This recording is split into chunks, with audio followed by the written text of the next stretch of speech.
Welcome back, people. It is episode 47 of season 5 of the Taxi Squad podcast. We got a fair amount to get into today. Before we do, like, follow, subscribe, maybe share it with a friend, download it.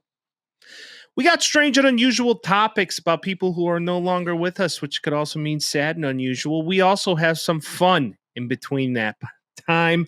We also have some NCAA topics that are going to be elite. We have some NHL players losing teeth. We also have a favorite team atop of the division. It's the Taxi Squad podcast. Come on, everybody, celebrate. The Taxi Squad is here today. So lose the blues, kick back and relax for now. Kick back and relax for now. We talk about sports and stupid stuff. We're probably wrong and it might get rough. So welcome back. It's the Taxi Squad. Yeah. Vince! Yeah. I'm in Washington. How you doing? Yeah. You're not even in Washington you're in Washington the West, if you will. I'm in Washington depressed. Mm-hmm. More like Washington depressed. Well, if it makes you feel any better, the weather over here is just about as bad. So it is what it is. I mean, Mike, the weather, it's not too much better where you're at. The weather could be better, but it is what it is. Oh. It is, man. It is. It has been traveling all day. It's good to be on here with the pod. Yeah. Life is good. No complaints. You look so handsome today. I just got to tell you. The boys should be telling boys that they look handsome. That's my new thing. Boys should be. I mean, look at you looking on. Talk about handsome with the fleek haircut. Got a fresh cut. I still got some lettuce in the back, though. You know, got a little lettuce. Something to hold on to. So, okay, all right, little winter vibe, little Christmas lettuce. Winter, did you say? A little holiday lettuce. Yeah, little holiday lettuce. Bring his raincoat. I'm bringing the lettuce this year to Thanksgiving. That's all I'm saying about that. And you know what, Mike? It's a good week. What, Vince? It's a good week. And I want to start this off before we get to a strange unusual and talk about X, the everything app, where everything happens on X. Because everything? That's what it is. Just everything? That's their tagline. But all I'm getting right now. So there's a for you and there's a following. And I usually stay on following because for you can get horny. Places. You can get a little horny or just explicitly violent. Or you're just getting you'll see death. Or like, it's really bad. Like it's like, scrolling down, you're like, oh, cool cat. Like here's a video of this guy singing. Here's somebody that fatally dies in a car crash. You're like, okay, all right. Like that ruined my week. But right now, what I'm getting, because you said it in the intro here, but the Bears are 7-3, and the Bears are on top of the division. I mean, starting on hot. I love it. They're doing okay, and we're gonna take this and we're gonna be, realistic with it and understand, things are bound to change. But for the time being, for this week, we are on top of the division. And the copium on X.com, the everything app, everything happens on X, is unbelievable. These so they drop what the playoffs would look like if the season ended today, and it's a Bears versus Packers, and then all the Packers fans are like, oh man, we wouldn't want to do this to the Bears fans. They just won their Super Bowl, and then everybody under it's like, no, just it's cool that we're beating you guys in the division. There's a bunch of people that are mad and they're like, fuck you, blah, blah, blah. But the vast majority is just like, yeah, we're realistic about this, but we're 7-3 and you tied the Cowboys. So what are you freaking out about? And then there's Vikings fans like, oh, everybody thinks Caleb Williams is better than JJ McCarthy. Yeah, dude. Right now? Yeah, he is. It is what it is. It's just true. Well, I mean, that's facts. That's the eye test is not hard to believe that statement. And I'm used to us being the copium den of sorts. Every Bears fan be like, oh, maybe next year. It's like, Bajan actually might be all right, all this shit. And in reality, haters. Well, and you want to know for the first time in a long time, Vince, the backup quarterback is not the most popular player in Chicago sports. And somehow haters are good now because I'm like, oh, they're fucking fuming. And we've said it already. You look at the rest of the schedule, you're like, all right, if they can pull out 2 tree wins, I'm going to be a happy camper. I'm sorry. I I need to go off camera for a moment. Okay. Somebody is smoking the devil's lettuce, Ooh. and it is really coming into my room. I don't know what else I can do, but I gotta join them. You gonna join them? No, All I right, cannot. If you come back here all No. geeked up, it's gonna be an issue. No, I can't. Like if I leave this window open, I'm going to. It's horrible. True. Yes. Give me go a close minute. that It's window. While you do, I'm gonna tell our. I found something today, guys. It's pretty exciting. For only me and probably none of you, but Auditorium Theater in March, they're doing Lord of the Rings Fellowship of the Ring, and they're doing it with a whole orchestra behind it, and it's awesome. And I'm just so excited for that. So you guys check it out, and let's all go hang out and listen to Lord of the Rings. Looks like Mike has never smelled weed before, so he's scared now, but we'll be okay. He's back, ass looking fat. Everything's good. All right, and we're back. Yep. And you'll never know. And we're back. You'll never know what I even just talked about with the people. It's secret. Were you talking about the Lord of the Rings again? Partially, yes. All right, everybody. Also, if you have also a friend about how who those gets cheeks, aggressively also how in, about those cheeks looking fat too. I said that as well. whose cheeks looking? You. Fat? Which ones? Quite a caboose on you, bud. Oh, dude, there's no caboose here. There's no caboose. I was waiting for this ass reveal. does not exist. These Italian cheeks do not cease to exist. It is what I it did is. not get that sheen. I got epic shoulds, dude. Epic shouldies. Mm-hmm. Hundo That's P. about it. Hundo P. Hundy P, dude. Hundy P. No cool. No ghoul at all. Nope. Yeah, no cap, no ghoul. How do you feel about sports? What am I supposed to? Vince, sports right now. This past week was tough, man. Why? I mean, I'm going through the fun stuff, and I'm trying to get to the fun stuff. Should we start with the fun stuff or the sad stuff? I think we should start with the sad stuff and then get into the fun stuff. I like the way you think. So, a Jets player, Chris Boyd, was shot. Yep. In a nightclub altercation over the weekend, and that's very, very troubling. He was recently on the Texans, signed to the practice squad of the Jets. He was in critical condition after being shot, but now he's in stable condition. So that's really positive to hear. Get better, Chris. It's just sad. Well, I can give you a sad one too. Oh, we're going sad for sad. All right, go ahead. We're gonna go 3 sads, and then the rest is gonna be happy. Okay. Dallas Cowboys defensive lineman Marshawn Nealand died in an apparent suicide on November 6th. So that was a couple weeks ago. Brian Schottenheimer after the game, very impassioned speech, started crying. Whole team rallied around him. It's just, check on your boys. Check on your boys. I was about to say, call your friends, make sure everybody's doing good, because this life becomes a lot sometimes. So just make sure you're checking in on your people. Yeah. There's no doubt about that. That's sad, man. Should we I don't know what more to say. Should we rip the Band-Aid off the last one and get this? Yeah, rip the Band-Aid off the last one. Yeah. John Beam, most notably from Last Chance U, was shot and killed by a 27-year-old man on Monday, and seemingly was salt of the earth man is what we're getting from this. There's guys across the Oakland, landscape, Damian Lillard, like there's guys all over the place, singing his praises. It's just sad. Stop shooting people, everybody, for the love of freaking Christ. Like, what are we doing? Don't know what he did. Don't know how this guy knows him, but just stop doing that, dude. Well, Nashawn Wright, Bears cornerback, had a clutch pick this weekend. He is on the cusp of leading the NFL in quarterbacks with interceptions this year, which is huge considering he's a rookie, which is a big deal. He played for him? Yeah. Very much so, a father figure in his life. And when he got this pick against the Vikings on Sunday, which was huge, end zone pick, big turnover for our Bears. Huge. Shout out to Nashawn Wright. Gave a prayer in the end zone. Team rallied around him.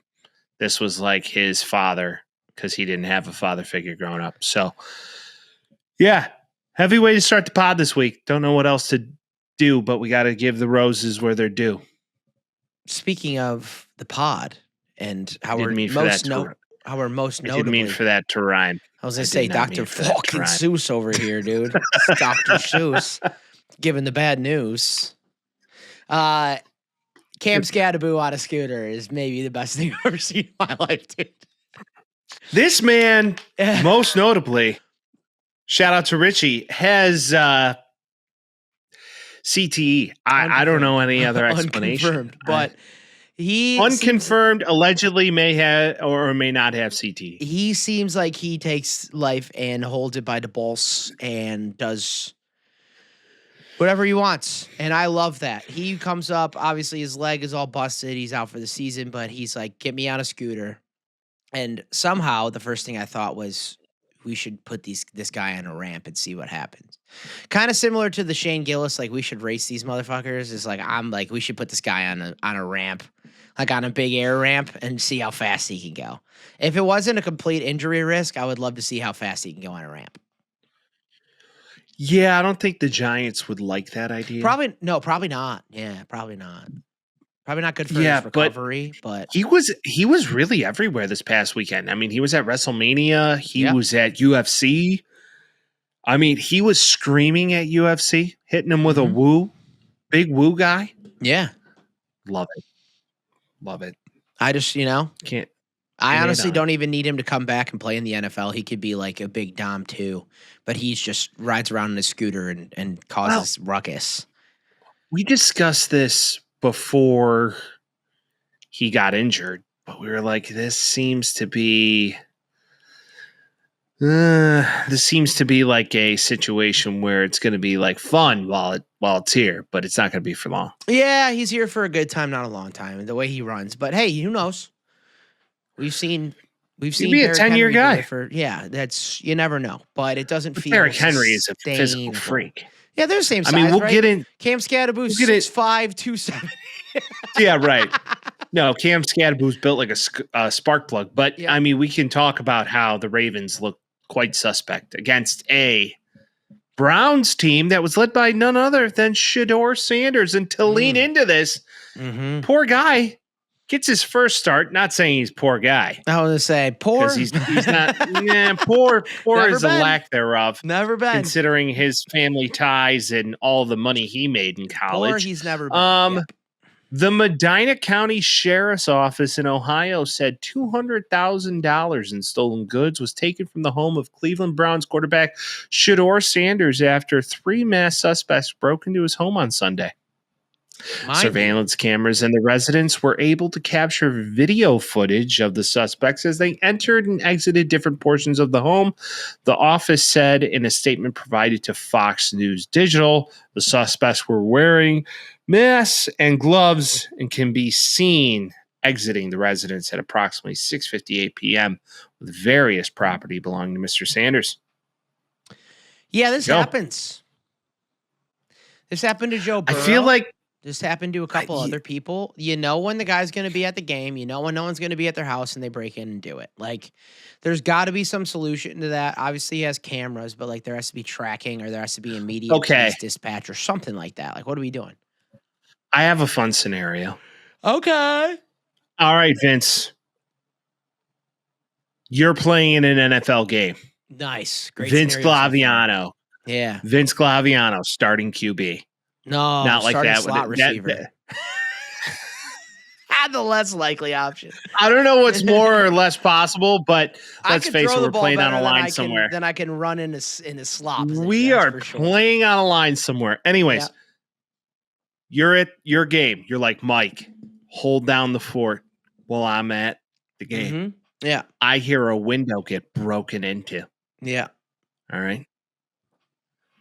You laid out 3 specific subjects in front of me. You're like, hey, if shit goes down, you get a katana.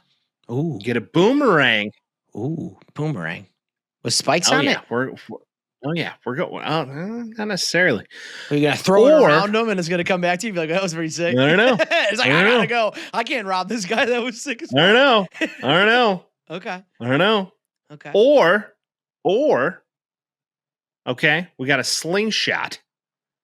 What are you picking? What is Mike picking? I think I have an idea what I'm picking. I believe, given your interest in Ghost of Tsushima, you'll probably pick a katana. What a good friend. Yeah. That's how you know you got that's how you know you got a pal for life. Boom. Yeah, I'm going straight up Kill Bill with this shit. I am on strings throughout your house. Yeah. Like that's the strongest strings in the world. Those are some intense ass strings. Grade strings. Oh, yeah. I am Jet Li-ing all over that piece. Be like, oh, you want my friend's jewelry? Boom. No, I want one of those. Like bats. I'm ready. I'm ready. I'm ready. Bats with the spikes around them, whatever they call those things. Oh yeah. I want one of those, and I'll just Babe Ruth them out of my house. Okay, so you're gonna go Babe Ruth. So if Mike's in the game, on there, yeah. If Mike's in the game, going full blown slot, you're going. Okay, those are all right. I see what. So you're hoping for the bat with the spikes. Yeah, I'm bruising kids. You're bruising. Battering, bruising. You're slicing. I'm because dicing. The whole thought process is you can't pick a firearm because if you pick a firearm, then it's just like, yeah, of course you're going to pick the firearm. You got to go with like 3 obscure objects. Right, and right today for the first part of this podcast, we're just going to go non-firearm given the circumstances of the first. Yeah, we went full blown death to start this thing. So we're gonna go. Now we got to lighten it up a little. Severely injure in this scenario, and I'm taking that baseball bat right to their spine. Right to the cranium or spine. I like it. I like it. Yeah. Yeah. Either you're not walking out or you're dead. Yep. And then we'll give him a Cam Scataboo scooter and get out of here. Yeah, this happens. This happens to Joe Burrow. This happened to a couple other people. It was usually a Monday night thing. This is a Sunday thing. If I make this much money playing in the NFL, I am living in a gated community. 100%. I imagine that he Hundo does. P, No? dude. Hundo P. I imagine that he does, no? How'd they get in? Or a gated property. Gated property and community. I'm going double whammy. Yeah, me too. There's various ways that they could have done it. Maybe they knew him or something like that. But I hope these guys get caught, and I hope they are never able to do it again. Well, if they're smart, they piece out the jury. Okay, full blown. Like we're going. Are you saying jewelry? Jury. Is that what you're saying? Jewelry, or you're saying jury? Like in? No, I'm saying jewelry. Oh my god! But I'm saying the very lazy American. No, jury. I'm like, no, give me that jury, dog. He's like, someone stole his jury. I'm like, he's got a whole. Somebody stole my jury. I'm afraid to wear my wedding ring, dog. I'm afraid somebody's gonna steal my jury. See, I use it in a sentence. I use it in a sentence. Mind blowing. I thought you were saying jury the whole time. No. Jewelry. I mean, they're not gonna go. Yes, jewelry. Okay. They're not necessarily going to go in front of a court of their peers. I don't believe that's going to happen because this smells like an inside job. Because I don't know if Shadeur Sanders is necessarily hanging out with the politest crowd on the planet. It's very possible. Yeah, and I mean, like, again, this happens all the time. It happened to Sean Taylor. That's how he died. So, like, there are things. Which is nuts. It is crazy. Just, guys, what are we doing? What are we doing? What are we doing? What are we even doing here? What are you going to do? What the fucking hell is this? What are we doing? Everybody just make your own money and be friends with people and stop shooting people. What are we doing? You make this much money. Don't you have security? Don't you have a guy in front of your house? Don't you have somebody with a firearm? They go and take his jewelry, and you're like, don't you have a locked box for your jewelry? By the way, SNL tried to impersonate Sebastian Maniscalco over the weekend. Not good. Yeah. They tried to shove it down your throat, but I was like, that is the weakest Sebastian impression I've heard in many movies. You are up high on my guys that can do other people's voices category. You're pretty good at it. Yeah. I could do it every now and again. Goes Italian with it outside of the Big T. Oh, yeah. How do you feel about Big T and Bill Clinton? You mean Bubba? I'm talking about BJ, Kate. You mean Bubba? Not my dog nephew, who's very handsome. No, I'm talking about the capital T, the Trumpy bear. And Bill Clinton, but with Bubba. Who's the fuck is Bubba? Allegedly, Bubba is a former president. Is that Bill Clinton's nickname? Oh yeah, Bubba and Big D. I am not suicidal. I like living.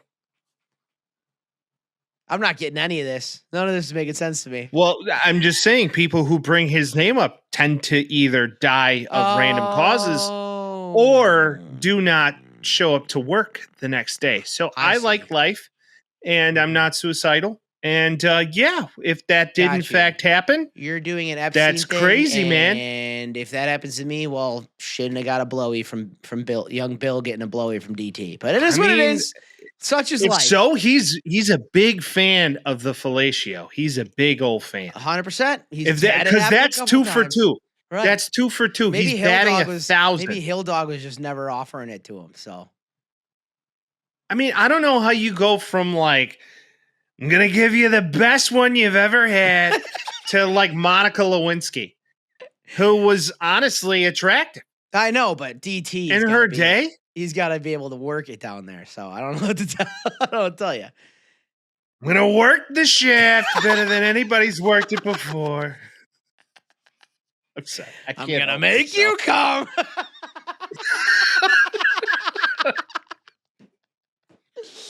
All right, shit. Well, this could go down so many terrible ways and so many horrible paths. We need to move on. If you guys got any opinions on that, amongst other things, or Cam Scattaboo on a scooter, if you're going walking, fan, you're like, hey, you're going walking on the Bears suck. Wow.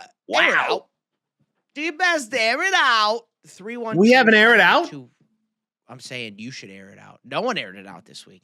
Everybody stayed on the ground. It must be the government shutdown because everybody stayed on the ground this week. We got no air. By the way, if you hold on, if you want to, 312-725-2107, air it out, call it in, leave a voicemail. Okay. I'll air it out. Okay. Bring. Well, we do this for 2 hours. You can air it out whatever you want, but hello? Hey, how you doing? This whole government shutdown thing was bullshit. I got through TSA in 17 minutes today. Bullshit. Okay. You did fly from Arizona to the middle of nowhere, Washington, though. So, I mean, take it easy, all right? Take it easy. Gate B. It was gate B. To get to the airport, okay, park, get to my gate, get through security. Those 4 things. I just counted them. Right. You're fascinated. Those 4 things. Okay. 4 things. Guess how long? 17 minutes. Fuck you. You knew that already. 17 minutes, Vince. I counted. Crazy. That is unbelievable because Chicago, you're 30 minutes minimum. Well, you need the pre-check. It is a must. But truly, it was wonderful. I was so happy. I thought for a minute there, I was kind of like shitting a brick. I was like, oh, fuck, I'm going to be late.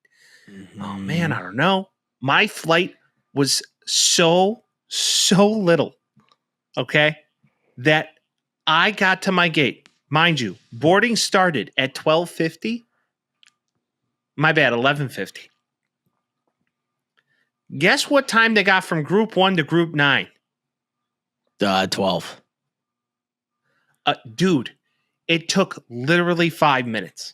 Damn. I walked up. I thought I missed it. I was like, hi, I need to get on the plane. They're like, yeah, you're good. I was like, well, boarding said it started at 12:50. They're like, yeah, we know. This flight has nobody on it. I was like, can I move my seat up then? She's like, yeah, we just moved you up 10 rows. Have a great nice. Flight. Attaboy. Like, thanks, lady. I got out on a tarmac. I will say, like, visibly, it's appealing out here, but that's about it. I believe snooze. It. Yeah, in Washington. That had to be riveting for the people. But I just gotta say. All right, let's move on. Let me tell you about my time at the airport. I'm sorry, I love you. Okay, let's talk about sports. Okay. Well, Vince, in more riveting topics, baseball. You piece of shit. The White Sox made a trade today. Yay. The White Sox acquired left-handed pitcher Chris Murphy from the Boston Red Sox for catcher Ronnie Hernandez. Okay. And they traded right-hander Yohandres Gomez and reliever Steven Wilson to the Tampa Bay Rays for outfielder Everson Pereira and infielder Tanner Murray. What does that mean? Let's go. No idea. Okay. Hopefully he's good. I mean, we got a haul, Vince. We got a haul. I'll take it. Honestly, dude. So this is the heat up portion of the MLB hot stove that will be going for the entirety of the offseason. I saw today. Jody Imanaga re-signed. Did he? Shout out to Cub fans, yeah. There you go. That works out. There you go. Schwarb dog. Big Schwarb boy. Gonna finally come back to Chicago.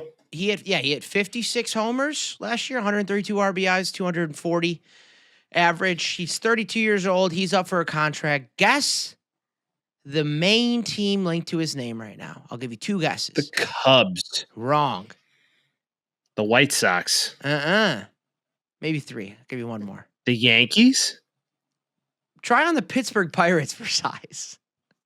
Oh, God. They're targeting Schwarber and Josh Naylor. Sounds like a little bit of a stacked roster in more than one way, but all right. We really don't want Skeens to leave. And granted, the Pirates are a little bit better than we thought they were going to be last year, but they weren't good. You're just buying time at this point. Like you're trying to make it seem like, oh, like we're gonna try. It's like, no, you're gonna Garrett Cole him so quickly, and you should. No, you're not. It's like a pitcher coming to the White Sox. I'm like, the best day of his life is going to be the day that he gets traded somewhere else. It just is what it is, man. Unfortunately. Yeah, it's very true, Vince. Yeah. I don't disagree for a second. What are you going to do? It's one of these situations. We're so like caught up in all of it right now. Yep. You know? Across the world, baseball is at a pause. Unless. Incorrect. Yes. Unless you live in the Southwest. Let me tell you about a little fun fest that I went to last Friday evening. No. Do it. I don't know if we're going there. Do it. But last Friday evening, the Arizona Fall League Championship came to a conclusion. Yay. And what happened? Yay. I love this. The Surprise Seguros and the Scottsdale Scorpions had a battle. Both teams, 18-10, 16-10, had a legitimate battle going through 8 innings. I plugged my phone in and I went, squirrel. It's a squirrel podcast of the ages right now. I plugged my phone in and then I went back like 10 feet. And I love squirreling. You can see my dates. You know, I'm not trying to show my dates. Big squirrel guy. So the Surprise Seguros and the Scottsdale Scorpions played in the championship game. Okay. The Seguros, being the second place team, Vince, were rolling. I don't know any other way to put this. They were up 4-1 going into the 6th inning. Then the Scorpions, first place team, mind you, put up another run in the 6th inning to make it 4-2. So now we're getting closer. We're getting closer. 2 other shutout innings move on. Now we're at the bottom of the 8th. Scottsdale Scorpions with 1 out go on a 7-run rally. Sheesh. In 1 inning? In 1 inning. These boys got hot. So, as their managerial prowess is correct, he put up his fine and dandy as closer. And these boys won 9-4 in the top of the 9th. 3 up, 3 down. It was wonderful. So shout out to the Scottsdale Scorpions. We got a big. The Cactus lost to the Spiders. Dude, these guys were so jacked to win. Yeah, it was cool to see. If I'm being fair, it was really cool to see. It's reminiscent of like college championships when they couldn't get paid, or like high school championships, somewhere it's just like, hey, we're just in it for the love of the game right now. It's like this weird adult in between. Mm-hmm. They won. They came back in a big game. Yeah. And they were, the Gatorade pours were happening. They were, scrounging in the field. Gatorade? No, Vince, it wasn't that serious. That would have been fun. That would have been fun. Yeah, the first question a good friend of mine asked when I brought him to this game for his birthday was, can I bet on it? No, dude, no. The world is fucked. That's just, I swear to God. Here's a question that I get all of the time because I talk about having this podcast and talking to my sweet, sweet, beautiful friend Michael more than once a week, but at least once a week for The 1.5 porcelain to 2.5 god, hours. the porcelain king. Correctamundo loves the toilet. Is you must Wait, sports? but my bet. name's Michael. My Yes. name's Michael. Yeah, I'm talking about you. Oh, you're talking about me? Oh. Yeah. You're my friend. Well, you got another friend named Mike too, so that's why it's confusing. I do, but he goes by a different moniker. Yes, Mikhail, or Madge, if you will. Madge. No, and they're always just like, "Oh, you must sports bet a lot. Give me a pick." I'm like, "You don't want that. You don't want one. No, I don't. I'm afraid I'm going to mush him. One, no, I don't. And two, I think we've hit the point where like I focus so much on like the statistics and watching every game that I'm going to overcompensate for every pick, just like the fact that I lose all of the time. I think the best case scenario if you're sports betting is to know a little bit, if not nothing at all. That is the best case scenario to get it right. Speaking of which, Vince was so enamored with the Notre Dame Pittsburgh game over the weekend because I said this was going to be the best game of the weekend. Where did we just? He missed the literal best game of the fucking weekend. Why would I not watch my team? Because they were gonna win. Two ranked opponents. That's what it is. Oh my god. So you're still on this two ranked opponent thing? I have a fucking issue with this. Okay. You get mad at me. What's your issue? You get mad at me. I'm not mad. And you're like, oh, your fucking team is bullshit because you're not playing anybody. And I'm like, okay, well then, like, yeah, they won. Great. And then they play a ranked team, and you're like, well, it's Pitt. And Pitt's not that good. The quarterback's been good all year. They're not good. And no matter who Notre Dame plays, it's like they're not good. Guess what, buddy? If they win, who do they play that's good? They played two teams that are good all year. Well, you'd imagine that they're going to play two of the teams are going to go to the college football playoffs. Two of those teams are. Maybe three. Maybe three teams they played this year are going to go to the college football playoffs. And then there are teams that are on the bubble, right? Like Iowa, for example, who play very good teams and very well. Guess what I did, Mike? What'd you do? I watched them both, buddy, old pal. Yeah? Yeah. Well, meanwhile, while you were watching Notre Dame, the TV has this button where you can flip between the two.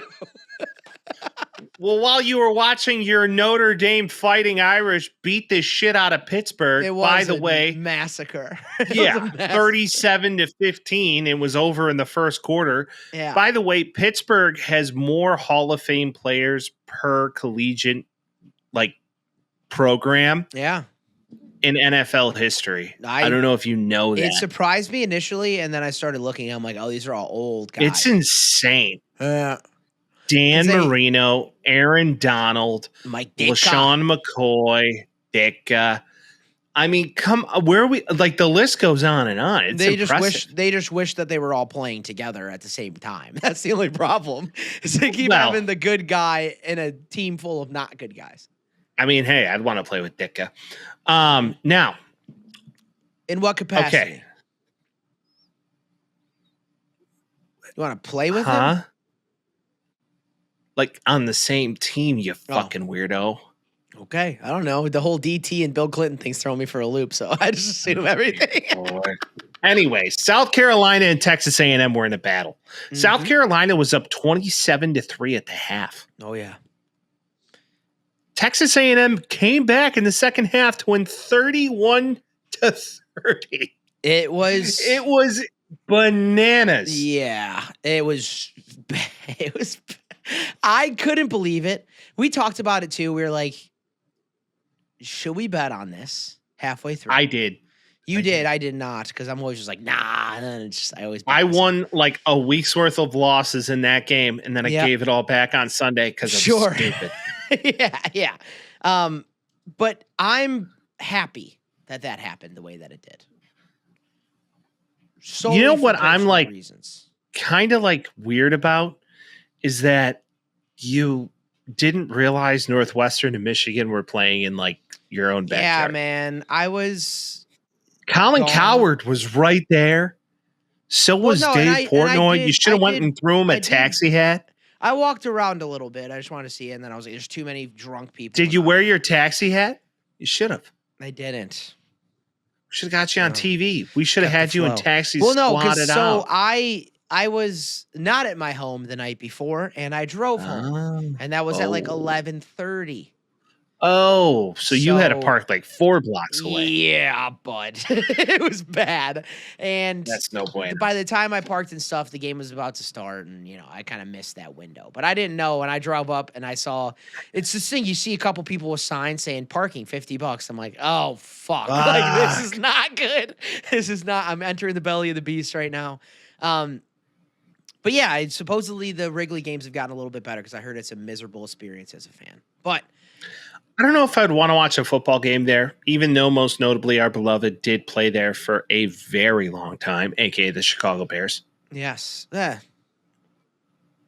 Never mind. It's a Richie thing. Who needs it? You can It say works. whatever you It want. works, by the way. Because that's not the most notable team that plays at Wrigley Field. The Well- most notable team that plays at Wrigley Field is the Cubs. The most notable football team to play there was the Bears. So Sure. fuck off. Anyways. Okay, that's what I'm saying. I didn't want to say it. Listen. All right, hold Vince, 100% you're Reverse. wrong. We're- Move on. reverse. No, We're you're very wrong. we're Anyways, we're you're being wrong. very divisive right now, and I think this You're is wrong. because of Richard. You're this wrong. is Richard's fault. Dude. You're wrong. No, Blame it he's on an aired agent out of Richard. chaos. He's the agent of chaos. He's splitting us in half right now, and we're very divisive, and I'm sick of it. Go try out for another playbill. All right. That's not fair. I did that shit too. But all right, moving on. Didn't know that. Anyways, this was a weekend of upsets. So Arizona beat Cincinnati 30-24 going into Yeah. Cincinnati, which was a big one.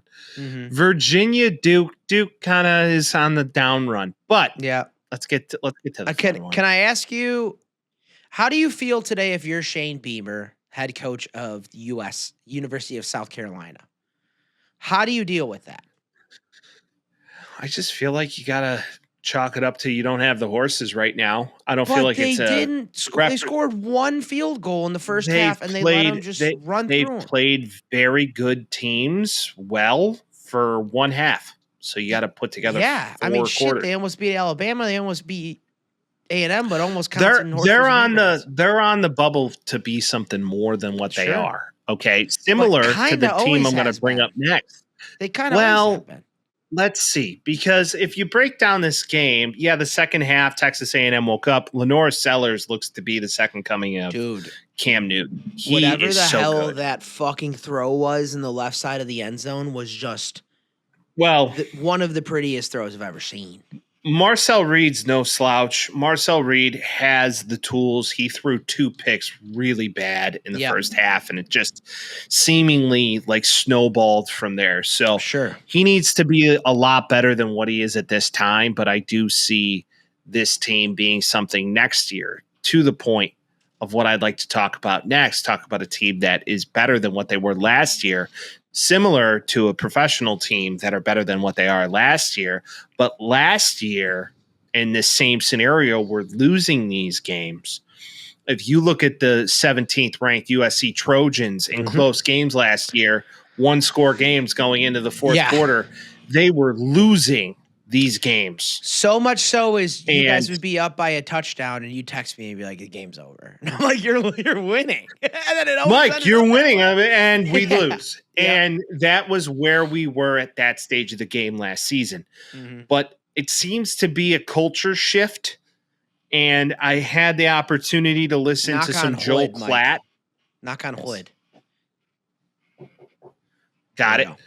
I've had the opportunity to sit back and listen to some Joel Klatt Yep. over the past week. Anybody who's a big college football fan, I highly recommend listening to his content. It is He's the really man. wonderful. He is the man. Yeah. Joel Klatt, not only a good-looking dude, but Handsome. 2 knows what the fuck he's talking about. And also he gets to played call games professional with baseball. Gus Edwards. Or Gus And Johnson. he does get excuse to me. call Gus Johnson. Correct. So Jordan Mailata, not a great game that comes off on paper. 23 of 32, no interceptions, which is big for this team, and 1 touchdown. They played Iowa the way you need to play Iowa. This game was rainy, shitty. Jaden Mailata. This game was rainy, shitty, cold for LA, which is unheard of because Yeah. of a big storm cell, and it's been very rainy in the West.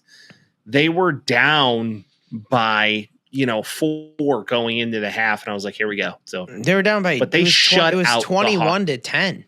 They're down 11 at half. Oh, my bad. Yeah, it was even worse. Read that wrong.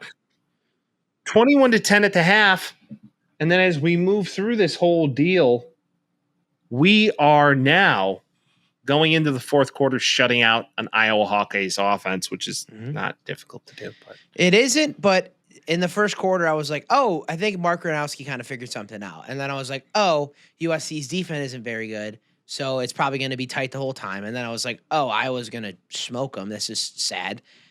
And then suddenly USC, granted, it was a bad defense against maybe a worse offense, which is not great for viewership standpoint, but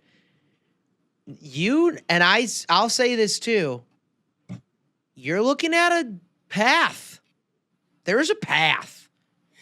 Is it likely? No. Is it impossible? Certainly not. You're looking at a path. Okay. There may or may not be a path. I don't know if I'm on said path, but we'll see. Because moving out of this next weekend, you have Oregon in Oregon, who are beatable, and then you They're have beatable. Yeah, that's a really tough team. Mm-hmm. And then you have UCLA at home. So we're getting close. We're on the bubble. We need to go undefeated if we're going to make this final run. If you do, I mean, we're sitting third right now. You beat Oregon, you have a shot at the Big Ten title. You go up there and you play Ohio State relatively well, you're a playoff team. If you beat Oregon, I don't see the committee having another choice but to put you in the playoff. Yeah. Well, because also there's Indiana too, which throws a wrench in it. But it's like, having 3 or 4 Big Ten teams in the playoffs is not crazy. They're talking about putting 5 SEC teams. It's not bad either. But like, I think there's a path. If you don't beat them, you play them closely. Like, there's a path. They're probably not going to put a 3 or 4 loss team in there. But you beat Oregon and you let the rest fall the way it is, there's a chance. Speaking of chances, Oklahoma, they're good. Went in to Alabama and said, "We're here to win a football game."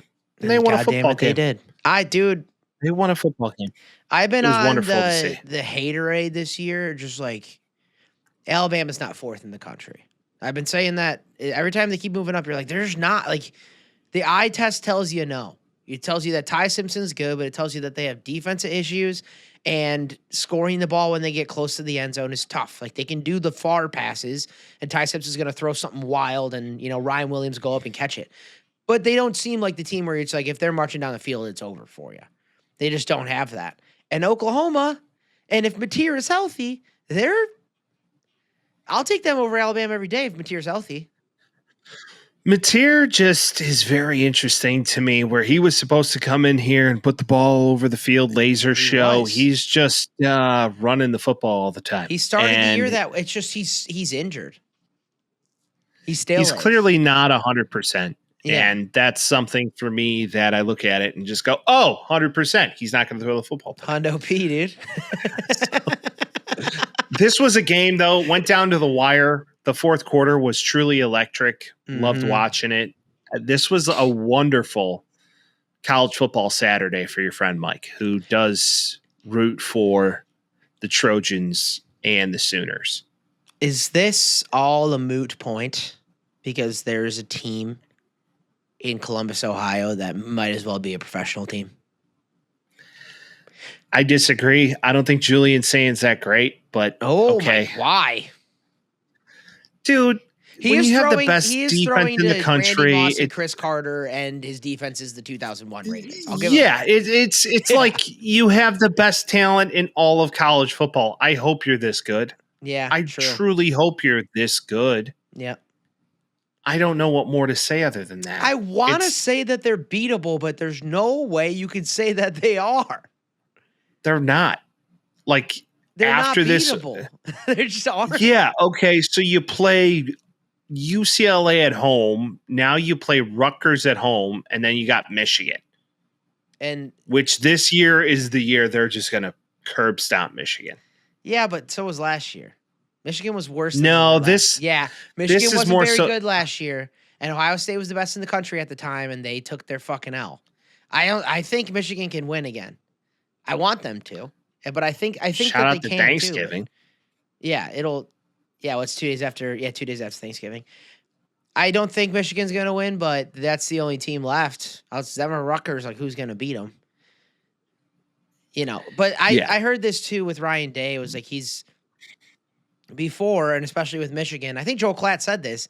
He's like he would play afraid to lose, so he'll match the team to beat them by the end. And now they're playing Ohio State football, and if they could do that, and that's kind of what they turned to in the playoff last year. We were like, oh, they're really turning into another group. They're not going to worry about what the other team is doing. It's like the teams that could beat Ohio State right now are Michigan, just because of the history. Indiana, maybe. Who else? I know. I saw someone on Twitter today too. There was like teams that actually scare me for my Buckeyes, and Notre Dame was too. And I was like, okay. No, I think okay. I think Georgia could put up a fight. Maybe. I think Georgia could definitely put up a fight. I definitely believe that, you know, even though their defense isn't what you would assume them to be, I think Ole Miss could also put up a fight. Score to score offensively. You don't want to get in a scoring battle with Ohio State, though.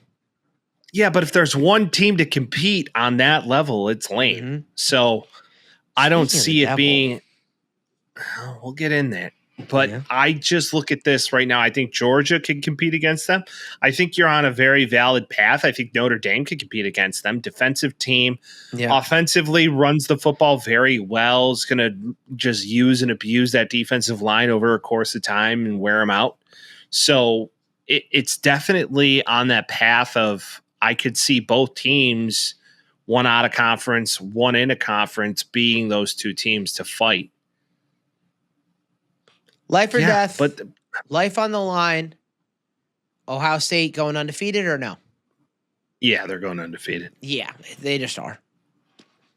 This is their year. Sans him, it's kind of a no doubt about it sort of situation. But to the point, let's talk a little bit about it. So James Franklin just got hired by Virginia Tech. Love Vince, it for what a both call of out. them. What a call out. Yeah. Vince called this out like 3 weeks ago. It makes the most sense. This is what I said before too. It makes the most sense. He's going to the ACC. ACC is a lot weaker than the Big Ten. He can go in there and make a difference and play against teams and not have to be like, hey, we have a good team. We have to beat Ohio State, who's the best in the country. Hey, we have a good team and everybody else is in the Big Ten now. He's going to the ACC where he's got to be scared of Miami. He's got to be scared of maybe UNC once every 4 years. Like, he's in a situation now, and he said it on game day too, that he's not done. He wasn't tired. He's ready to go. So he said, hey, Penn State, give me $9 million and I'll go over to Virginia Tech. That was his buyout, by the way, $9 million. He took $9 million. He's like, I'm out.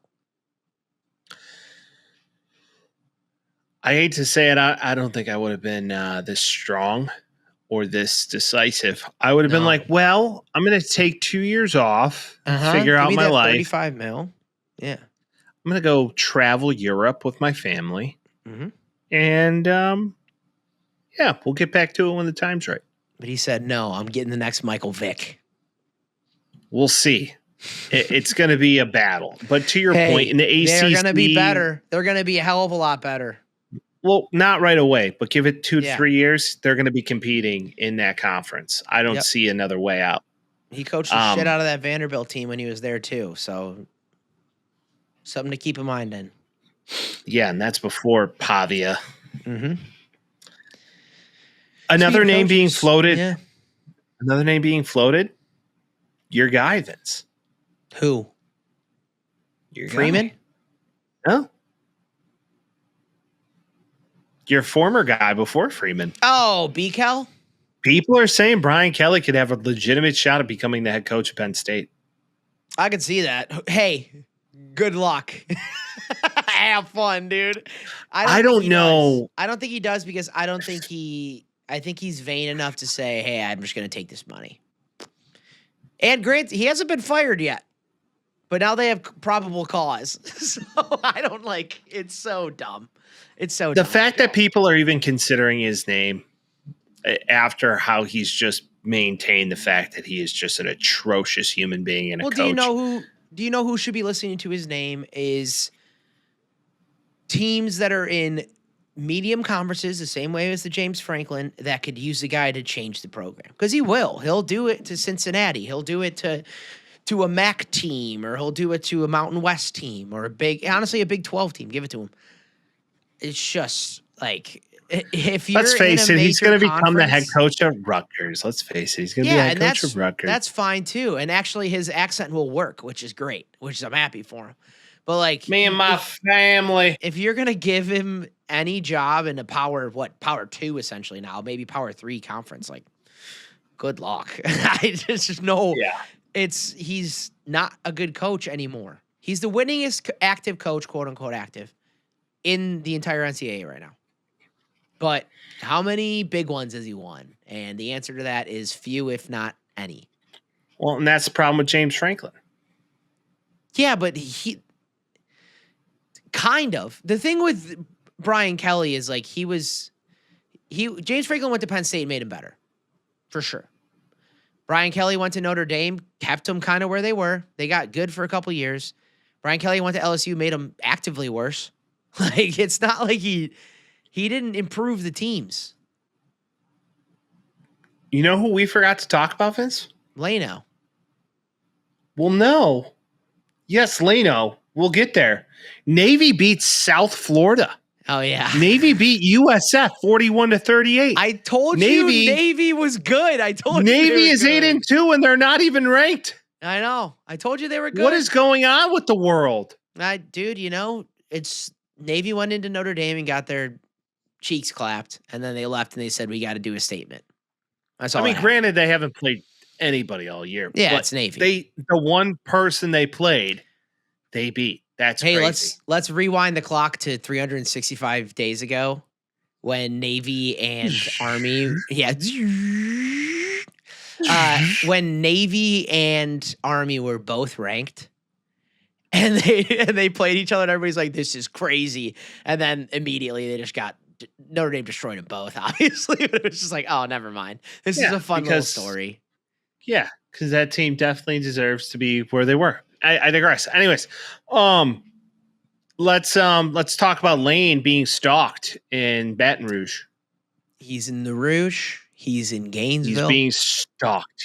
Stalked, and that will happen. Only in college football is it totally appropriate for people to stalk you. Yeah, that's why there's flight trackers. Everybody knows his flight number, his plane. You're like, he's gonna be here. Blah blah blah.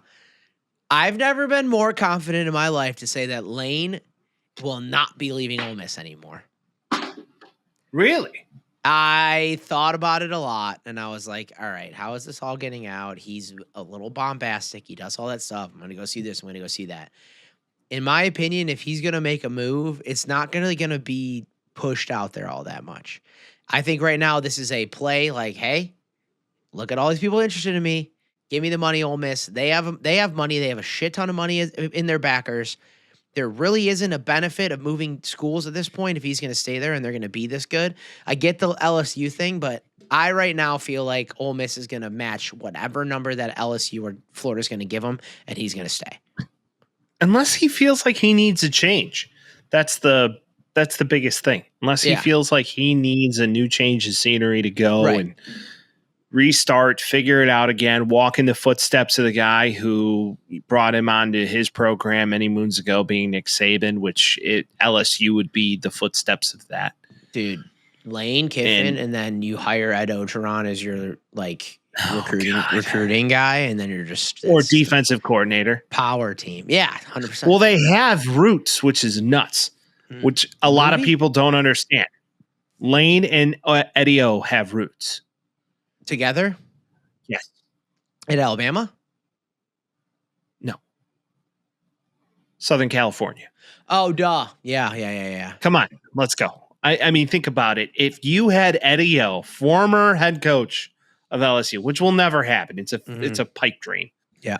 But if you had Eddie O in there, be like, "Go Tigers," and you want to come play, for LSU, and you got Lane just being like, "I'm going to do put that together in the Gainesville. jazziest offense ever," which could be a thing. Mm-hmm. I don't know. He's not leaving. I don't think he's leaving. I've He's not said it leaving. from day one. I don't think he's leaving. There's just so much there for him to say, "I brought Ole Miss to something." And he's like the opposite of when there's smoke, there's fire. I truly believe when there's smoke, there's no fire, and if there's no smoke, then there's a lot of fire. That's kind of he left Tennessee overnight. He was like, "Fuck this, I'm out."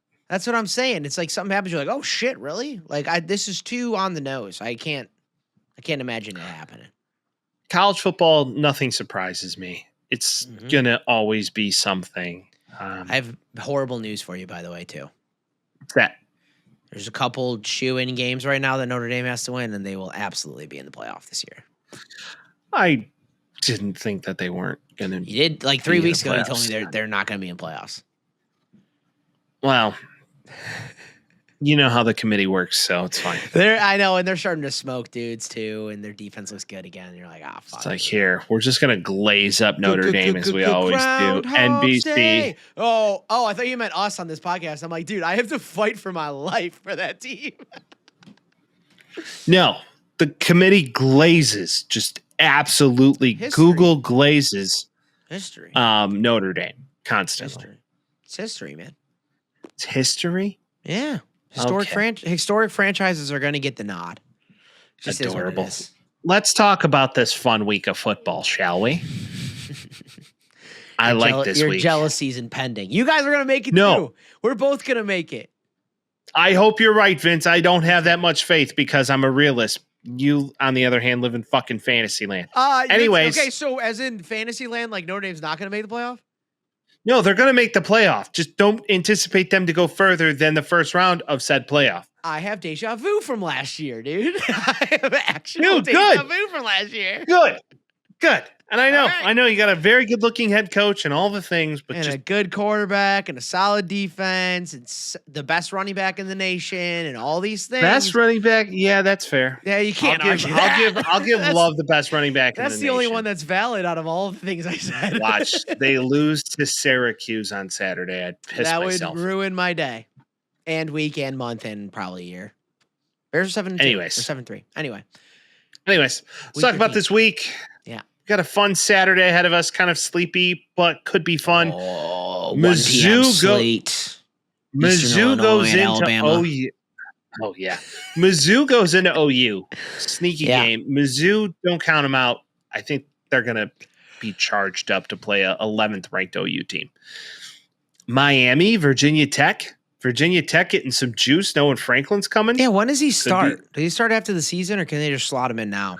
I don't think they can slot him in now. I think they got to phase it in, but it's just kind of like one of those situations where chances are he's going to be like at the game. Yeah. Look into like, all right, what are you guys going to be? Maybe give a little pregame speech. Like, juicy. Yeah. Juicy, feeling nicey. Louisville, SMU. This is another game. SMU could win. SMU is not a bad team. I see it. Okay. Eastern Illinois, Alabama, really high on this one. Mm-hmm. I wonder how much Bama paid Eastern Illinois to travel to Alabama. 100%. I mean, I'm sure Eastern Illinois is like, hell yeah, we're going to Tuscaloosa for a weekend. Like, that's all they're thinking about. They don't give a fuck that they're going to lose. Yeah, they don't give a fuck they're going to get smoked. The thing about this time of year, it's the most wonderful time?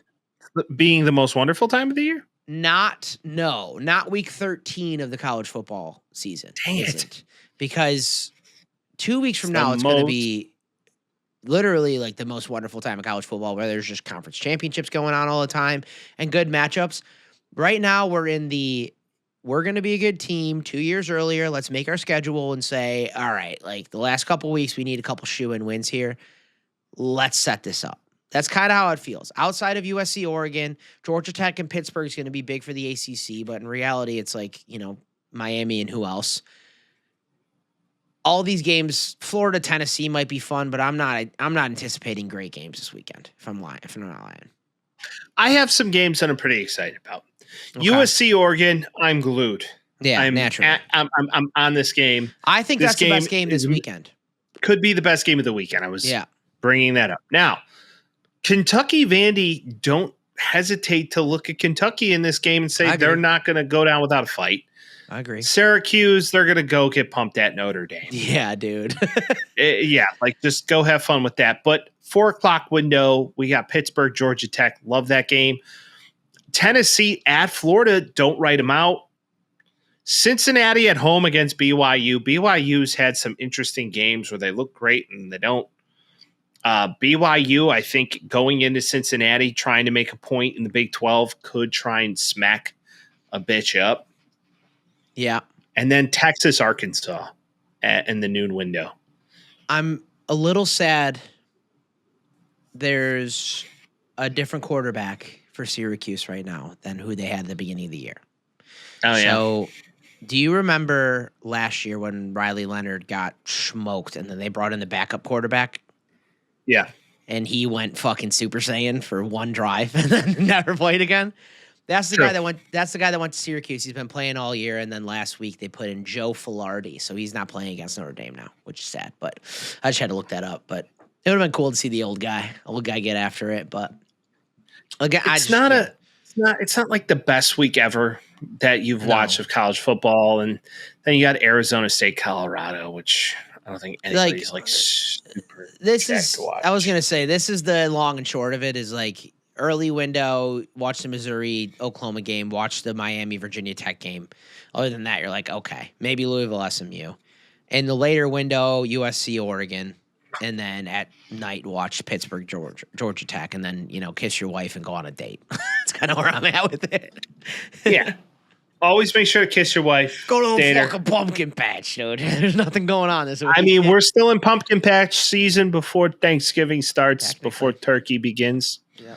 Before the PTO season begins. It's PTO season, people. Poultry. Oh.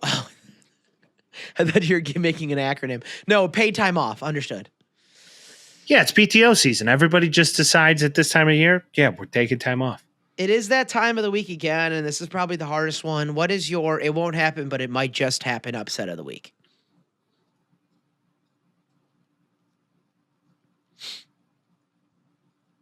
Like, it's definitely not going to happen, but it might happen. So it's got to be a decent split.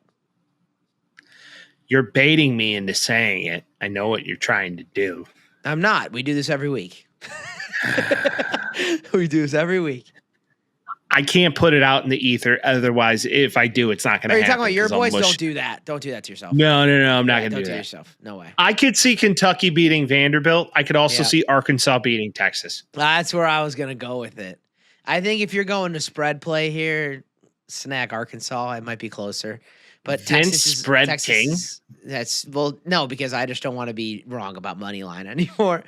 But that being said, Texas is playing a lot better than they have been all year, and they seem to be finding something somewhere. But yeah, that's the one I would take. But I'm least confident about this than I've been all year. But that's why it's probably not going to happen, but it might happen upset of the week. I could also see Wisconsin. Who are they playing? Beating U of I at home. You sure do. Wisconsin's pretty fucking bad. But they play really good at home. I know. It's just they're really bad. Here's another.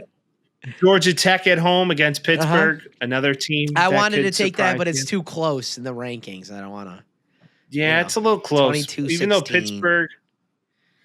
Yeah, Pittsburgh's going to come out and be like, we have to prove that we actually deserve this 22 because they looked horrible on Saturday. Horrible. They did not look good. Florida could be another one. Florida could be another one. It's Florida at home, even though I don't think they're an underdog at home. But if they are, I would take the over of that game. Eyes out. Maybe Kansas State beat Utah. Avery Johnson game? No, Utah is way too disciplined. I know. Avery Johnson he looked good to start, but then you're like, you're not the head coach of the Jazz. Yep. Yeah, exactly. Thank you. You're not the head coach of the Jazz. Thank you. I could see BYU coming into Cincinnati and putting a little spanking on them. Mm-hmm. They're like, I don't know if that's enough. I want to tell you things, a thing about Jesus Christ. They just come in and smoke them. Yeah, they're just about to go soak. Sorry. Do you Richard, know the I don't University know of Cincinnati has a tradition when it snows? No. So, this is fun. The first snowfall of every University of Cincinnati season, the field has public access at the University of Cincinnati Bearcats. Okay. So you could just, like, you and I could just walk out on the field if we cared to. Yeah. They don't do snow angels. Oh, they draw a dick. They draw Yeah, giant dicks. They draw giant dicks. It's fantastic. So I would like to just close. Man. I would love to close this simple yet wonderful segment out with the fact that the Cincinnati Bearcats draw giant dicks. I would bet heavy money on Jason snow and Travis Kelce partaking in said occasions. Oh, yeah. They were total hood rats.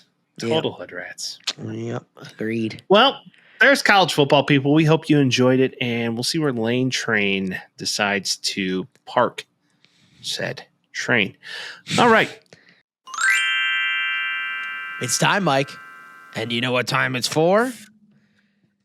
Magazine Time Machine. Magazine Time Machine. What's up, Michael Vick on the Eagles? How you doing? On today's Magazine Time Machine, the top header, Jimmy Johnson is the greatest driver ever. Yes. And the enigma, what Michael Vick tells us about ourselves, including President Clinton on bringing the World Cup back to America.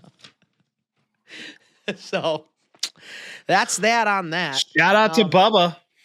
Also, pretty cool that the first page is just a Notre Dame thing, but it is what it is. But what we're going to get into today, they used to do these like full 2-page covers. I don't know if you remember this, but you just open it up and it's just all the posters that aren't posters, but they might as well be posters. This is very college football heavy, this one. And they think that, and this is hilarious because this was, 12, 14 years before it? The U.S. is the perfect match for the 2022 World Cup. Wrong. Didn't happen. Wrong. You're wrong. They decided to do it in Qatar, so that's not the same. That is not the same. And a lot of things came out past that. Yes, a lot of things came out past that. Pop culture grid. You had Kyle Busch, Kevin Love, Eddie Royal. Most notably, shout out to Eddie Royal. Broncos, Bears Eddie Royal. It asks some questions and it says Sarah Palin's in the mix. This is the depth of the Sarah Palin in the run. She was a looker. And George Bush and Kanye West should ... Kevin Love said remix power. Kyle Busch said have Thanksgiving together. And Eddie Royal said make a song. So I'm glad they stopped asking players about those things. But what I want to get into today, skipping into, where's Mr. Vick here? Here we go. Chris Paul and the Hornets. Let's go. Dude, I think I'm missing half. Chris Paul on the Charlotte Hornets. What'd you pull out half of it? New Orleans Hornets. Wasn't even Charlotte. Oh, yeah, that's right. Yeah, they moved to the Pelicans after that. Also, the Pelicans. Newport ad. Hell yeah, Newport ad. I've never had more fun smoking a cigarette in my life. Remember when we used to have cigarette ads when America was America? Okay. When America was America, you had cigarette ads and magazines, okay? And if you haven't ripped a semi-faded little dart of a Newport, you haven't lived. Feel the black tar in your lungs as it goes too. It's nasty. Yeah, you could feel your lungs crystallize as you Don't inhale. smoke cigarettes, kids. They're bad for you. Kent cigarettes, you see? Doctors recommended. For you, Mike, as a gift to you on this holiday season, I decided that today we should talk about the Sprint Cup and the year-end awards for NASCAR in 2008. Shout out to the Sprint Cup. So, best driver, I buried the lead, but please give me a guess. Best driver in 2008. 2008. Yeah. Jimmy Johnson or Kyle Busch? Jimmy Johnson. Jimmy Johnson. Fastest driver. And I want to say he's still doing it.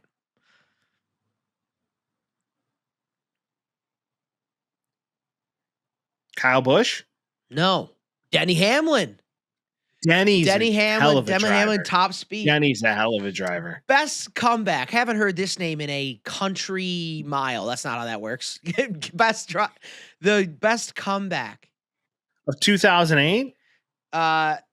2009 technically. This guy had 0 wins in 2008, 9 top 10 finishes, end of the season 19th in the standings.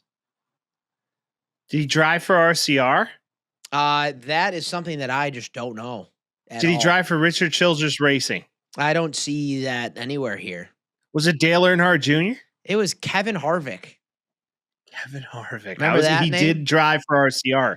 He did drive for RCR. For a while there, it was him, Jimmy, and Dale Earnhardt Jr. all on the same team, which It's like was the nuts. Dodgers.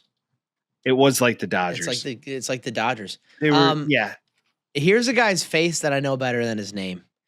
Driver to watch, like rookie on the upcoming in 2011. Not a rookie, but a guy on the up and coming. He drove. Did he drive? Number 19 Toyota Camry for Joe Gibbs Racing.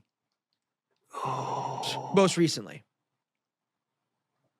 Oh, missing me with this one. Carl Edwards. I love Carl Edwards. He's also a relief pitcher for the Cubs. Carl Edwards. Well, no, Carl Junior. Edwards also drove the number 9 Office Depot car. Oh, yeah. They're still alive. I don't think so. Right? Are they? Are they Don't done? think so. Kind of like Circuit City. Took the poo-poo. Circuit shitty. 2 more. Most improved driver. This guy's a 20-year-old at the time. 20-year-old. Is he still racing today? I believe that he is. Did he drive the Miller Lite car? No. His car was orange. It was orange. He is driving today. Oh. He drives the number 22 Ford Mustang Dark Horse for Penske. Oh, I know his name. Oh, You my do. God. It's on the Him tip and Tony, of my tongue. Him and Tony Stewart are kindred Yeah, spirits. they're kindred spirits. He's Italian. Yeah. Oh, There's a square out here with the beginning of his last name. oh no. I lost it. You know, there's What's his name? On Milwaukee, it's something square. It's a whole town out here. His name is Joseph Logano, Michael. Joey Logano, that's right. Yes. I knew it was on the tip of my tongue. And finally, best name in racing, biggest disappointment of the year, contending for the championship the year before. This guy was a complete non-factor, 17th in the standings. He's a 3-named person.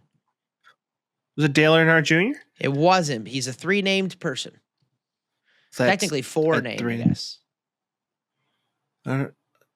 Okay. He's Colombian? Oh, Juan Pablo Montoya. Juan Pablo Montoya. Yeah, he was not very good. He was not very good. But he was So, in other race types. To all our racing fans out there, you know when you're pretty shitty, you go from F1. Yep. Then you go to Indy cars. Then you go to NASCAR. He did win 7 Formula 1 Grand Prix, though. Right. He was very good at F1. He was good there, but not at NASCAR. Michael Vick's on the Eagles in this. He just can't. He comes back. He plays well. He does a whole 7-page like I'm a different man now, which to his credit he is, and he's the coach. He was Norfolk State. Yeah, something like that. Very small college. Yeah, I'm 100% in on the second chance situation on him, and he seems like he's taking the Hyundai P, dude. Hyundai P. Hundo P. Michael Vick most notably played for the Eagles. Nope. No, wrong. Most notably did not. Most notably played for Virginia Tech and got drafted by the Atlanta Most notably played for the Falcons, and then most notably fought dogs, unfortunately. Yeah. The NFL. The NFL. Well, hey, let's do one of these. and let's do one of these. Okay, let's go. We're 7-2, Mike. We're 7-2. We're 7-3, Vince. We're 7-3, Mike. We're 7-3. We're 7-3, and we're in first place atop the NFC North. Is it going to stay that way? Probably not. But it's okay because we are right now. We'll get to them. We'll get to them in length. No, just time out. I just want to say that last year, at like year to date, we had a Bears therapy session, and it was all over the place. Uh-huh. And I would like to point something out that through 6 games away in an NFL season, guess how many wins Ben Johnson has? So 6 away games. How many wins does he have? Away? 4. In 22 away games, how many wins did Matt Everflush have? 2, maybe. 3. Jesus Christ. So this man has created a culture in a matter of not even a year. Yeah. And we are on our way to something. I don't know what this something is going to be, but I would also like to point something out to all my Bears fans out here. And this is one of these situations that gives you a moment to pause. It also gives you a moment of, I don't know how I feel about this. So you ready? Yep. Okay. The Bears, following the 2018 script, and it's really scary how similar this is. Yep. Both teams have first-year head coaches who are offensive coordinators. Both teams had a second-year quarterback who learned a new system from a first-year head coach. Both teams started 4-3. Both teams blew a big lead to a division rival to open the season on prime time. Both teams lost to a career backup QB who beat them a few years before. Okay. Shout out to Brock and then Tyler Huntley. Both defensive through 7 games lead the NFL in turnovers. 2018, 17, 2025, 16. Yeah. Top 3 guys in the top 5. Both teams had pick sixes in Monday Night Football in their first home game of the season. And that's all we got so far. I mean, all we got. Like, that's pretty damning across the board here. It's a little fucked up. It's kind of scary. It's like, what simulation am I living in? Well, but again, like, I'll take that. It was fun for what it was. It's not all the same, right? It's not all the same. And it was fun for what it was until it wasn't. But at the very, like, well, that team could had have Khalil Mack and right. Well, so that's many pieces. More so to my point. Like, there's less of that here, but they're still doing it. And, like, you could have that or you could have Eberflus and Mark Trestman. So, like, which one are you going to play with? I'll take Nagy again for 2 years over that, for sure. True. Nagy, one could say, got probably rushed out of town a little too fast. Bring back Mike Glennon. What a neck. No. What a neck. What a neck on that. Glennon, man. Glennon. Best neck in sports, man. That's Caliendo, right? Yeah. Best neck in sports, man. Yeah. I like that guy, man. But it is kind of odd in many ways. I'm a little scared, but no, we're just appreciating it for what it is right now. Ben Johnson's my king, man. The Minnesota Vikings 2 years ago were winning every game, or 3 years ago were winning every game by 1 score at the end of the game, and it was so exciting, and then shit flipped on its head anyway. Vikings fans are vicious, man. They're horrible. Now, they were nice. They flip on a dime. Yep. And hey, good.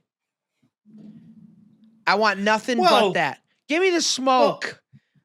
Well, I'm just saying they totally flipped on their rookie quarterback who they don't have a true understanding of what he's going to be.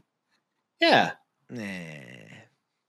I like JJ. I think even though the number 9 thing is corny as fuck. We're diametrically opposed on it because I think that personally, in college, what was his claim to fame? Run the football, make a couple big passes. Let his defense do the work. He made the passes when he needed to, but he was not relied on to be a good quarterback. And you could say that with him in the NFL because that was the whole indictment against him coming out of college was, is he going to be able to run an offense like that? He goes to a place where the coach is a quarterback whisperer more than anything we have right now because we see guys across the entire NFL doing that. And for 53 minutes of that game, he was horrible. Yeah. And then he was really good for the last 7. And you're like, all right, if I'm a Minnesota Vikings fan, I'm like, this team was 11-4 last year, or 11-5 last year. Fair. Or 11-6, whatever it was. They're not rebuilding. He needs to come in here and play well. So I get it. They're like, the rest of our team is good. We have crazy gadgets outside on both ends. Like, you got to play well. And, if they were a team that was horrible and he comes in and, like, he Cam Wards it up a little bit and you're like, okay, like, give him some time. He doesn't have time. He just doesn't have time. You got to play well right off the bat here. That's fair. He still needs a year in the system to play it and feel it. Yeah, they were saying the same shit about Caleb.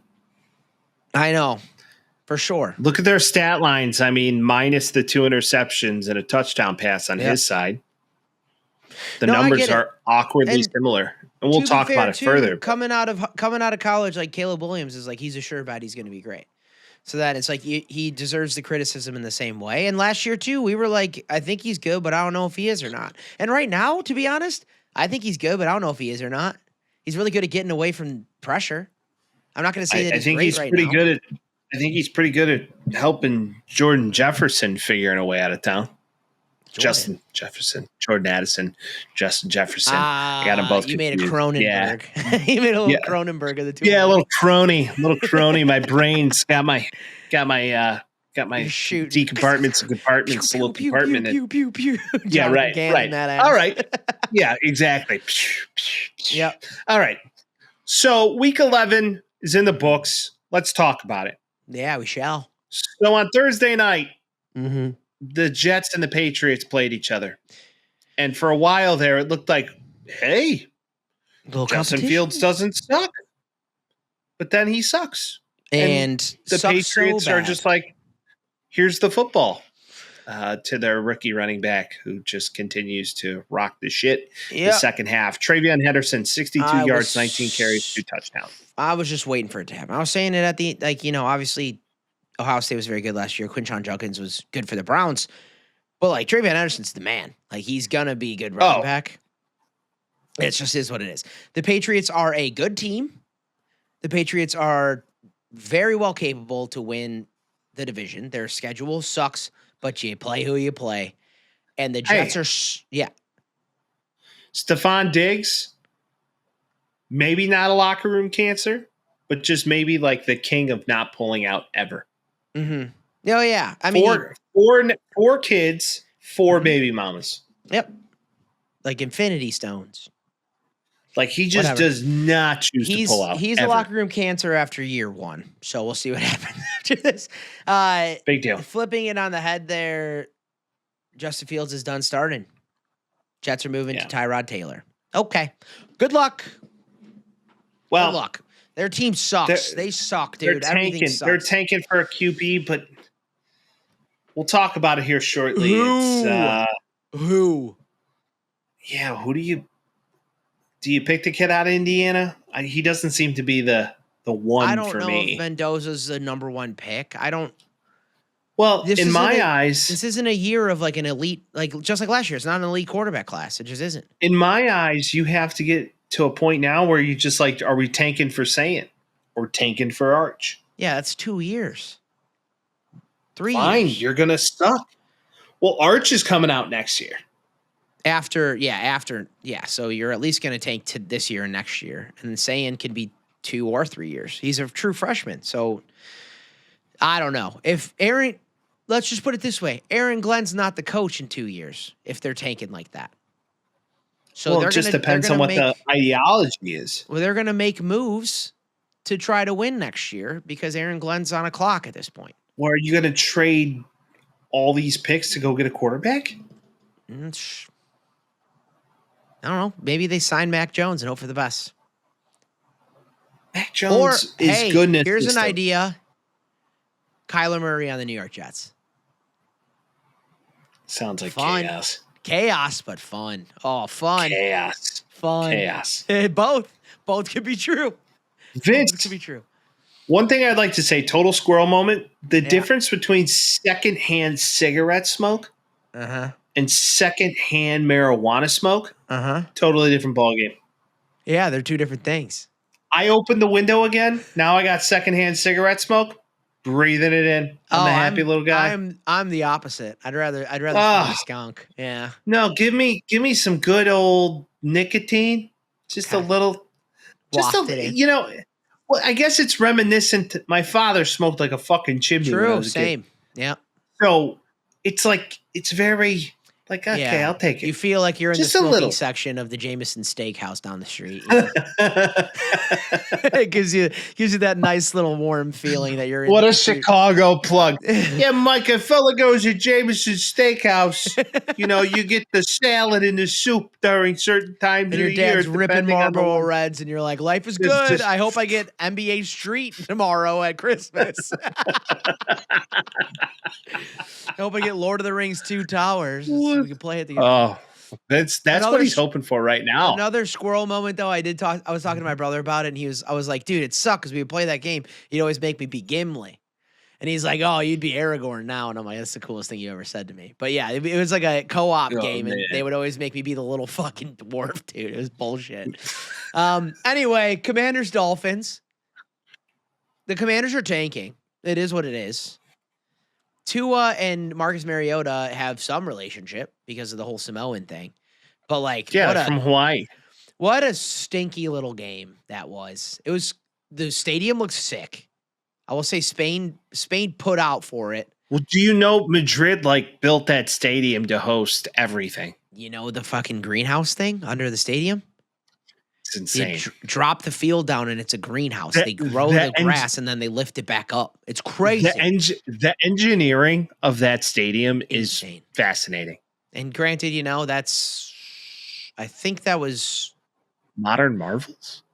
No, Real Madrid had Ronaldo. Yeah, Barcelona had Messi, but Ronaldo was on that team. Soccer far better than I do. They were killing for a while. They made a lot of money doing that. Real Madrid's a real team. But Commanders are tanking. Dolphins are tanking. I think it's just fun. Good time. Yeah, you ever see that video of the Dolphins owner, Stephen Ross, getting mad at the guy for his car being parked too far away from his plane? No. Oh, it's all. If you have any time, kids, just look it up. It's so funny. He starts freaking out, and then he starts walking. It takes him 27 seconds to get to the car. He starts freaking out. Fuck, my car is that Look far? at how far it is. And meanwhile, you're rushing into the airport. I got in there in 17 minutes. He's like, it took 10 seconds to get to my car. Fuck you guys. Well, goes to show you. No, I don't wish anybody the joy of walking through JFK because JFK is nightmarish. I agree. It's like a shot to the head. He walks 30 seconds and you're like, dude, you should walk more. Probably you're getting old. Get your steps in. Also, you didn't appreciate that shot to the head joke, but it's all right. Packers, Giants. Timeout. Before we move on to Packers, Giants, because I know you really want to get into this one. Did you see a reporter ask Tua if he could play any game in Europe in the future, where it would be? And he was like, Hawaii.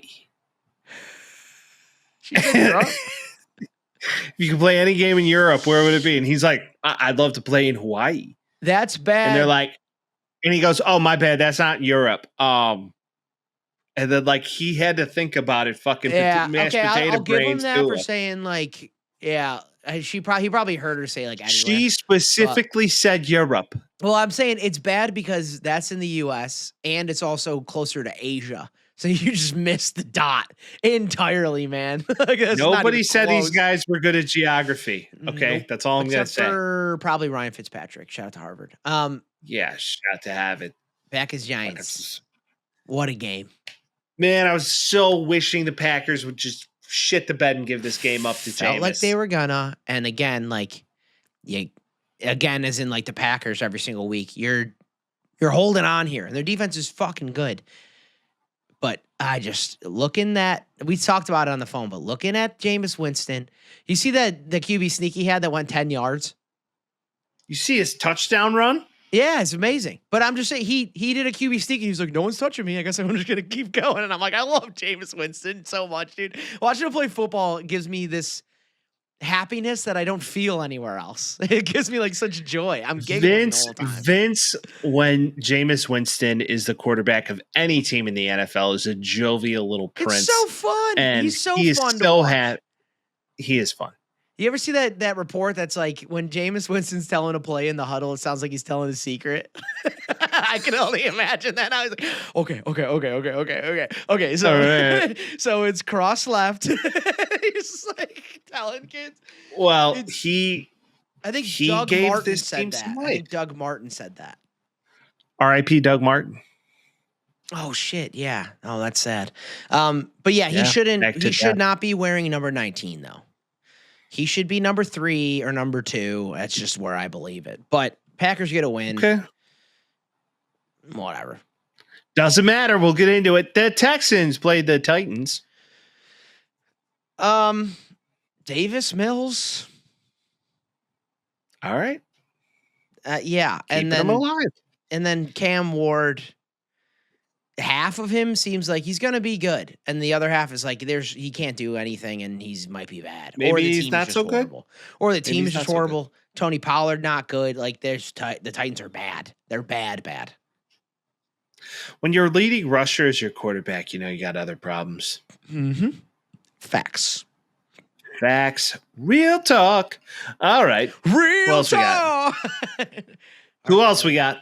Panthers Falcons. Oh. If you're a Falcons fan, you just have to be so pissed You off. just hate Bryce Young. You hate him. He's doing the same thing he did last year. Except he didn't get benched. Is he bad? I don't think he's bad. I think he's not bad.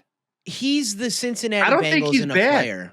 He's a Cincinnati Bengals and as a player. Dude, he had 3 touchdowns in like 400 and what yards? Something like that. I don't get it. The man is Mike, 448. Yeah. He is the Cincinnati Bengals and a quarterback by himself. Cincinnati Bengals start off the year and they look horrible, even if Joe Burrow's in, and they start heating up at the end of the year. Something happens in week 10, 9, 10, 11. If he gets benched, if he doesn't get benched, something happens and he starts playing well again. He's like the thief of joy for the Panthers. Just at least tell me if you're bad. But also, the Falcons. What are they? Well, Michael Penix being out for the rest of the year doesn't help them. Tore his ACL. Luckily, they're giving their backup quarterback $140 million. Kirk Cousins is just like, all right, guys, I'm ready to come in. They're like, fuck. Yeah. Dang it. He's like, shall we pray? And the thing that sucks about that, too, is they got to flip their entire offense on their head, and now they got a righty. Like, what the hell are you supposed to do? You know what I didn't understand about this whole fucking thing? They had 2 guys in the building that are now head coaches that they were like, Yeah. Well, if you go we back, got better ideas. If you go back and look at their interview cycle that year, it gets even worse. Vrabel, Harbaugh. And they're like, you know who we're gonna go with? Rams defensive coordinator Raheem Morris, who also had a head coaching job before, if I'm not mistaken. It was interim, but it's just like, how do you let those 2 guys get in the building and not like give them a job? Yeah. It's kind of like the Commanders when they had McVay and LaFleur and Mike McDaniel and all of them, and they had Ron Rivera. You're like, what the hell happened? How'd that happen? If you're a Falcons fan, you should be reasonably pissed off. You have a good team that can't play well, and Penix seemingly is good, but not good. And Bijan's going to Saquon somewhere, and he's going to be amazing on the second team he plays for. Yeah. If Bijan could get on the Bears, if the Bears could like go to the Atlanta Falcons in the offseason and be like, hey, yeah, give me a 2nd rounder and a 5th rounder. Are you open to this conversation? When is the time in your team building where you can draft a high value running back? Jahmyr Gibbs was a good move. Playoff berth. Yeah. And then if you're like in a playoff berth, but you kind of stumbled into a 7th or an 8th or a 9th pick, that would be the time to do it. Well, and we'll talk about Kyle Monungai in a minute, but it's looking interesting right now in the Bears backfield, which I'm all about. He isn't Bijan, though. He's not Bijan. No, but he is. Bijan's an athletic freak. Either way, the Panthers beat the Falcons 30-27. Nobody sneaky looking at that division, especially with the Bucs kind of on a downfall right now. Well, the Bucs are just so hurt. It's crazy, which we'll talk about here shortly. Do we bury it or do we go for it? We already did, but let's do it again. No. No. Yep. Bears, in the most Bears fashion, come back in the final 53 seconds. In the most 2025 Bears fashion. In the most 2025 Bears fashion, give a game away, are down by 2, and then figure out a way to come back and win by a field goal. Yeah, get an amazing kick return by Devin Duvernay. Hold on to the ball. Cairo Santos comes out. Everybody's shaking because they're scared of him kicking, and he gets it right through the uprights. Couple notes from me. Wouldn't have been competitive if Cairo made this other field goal, but it is what it is. They got to hold on to the ball as a team.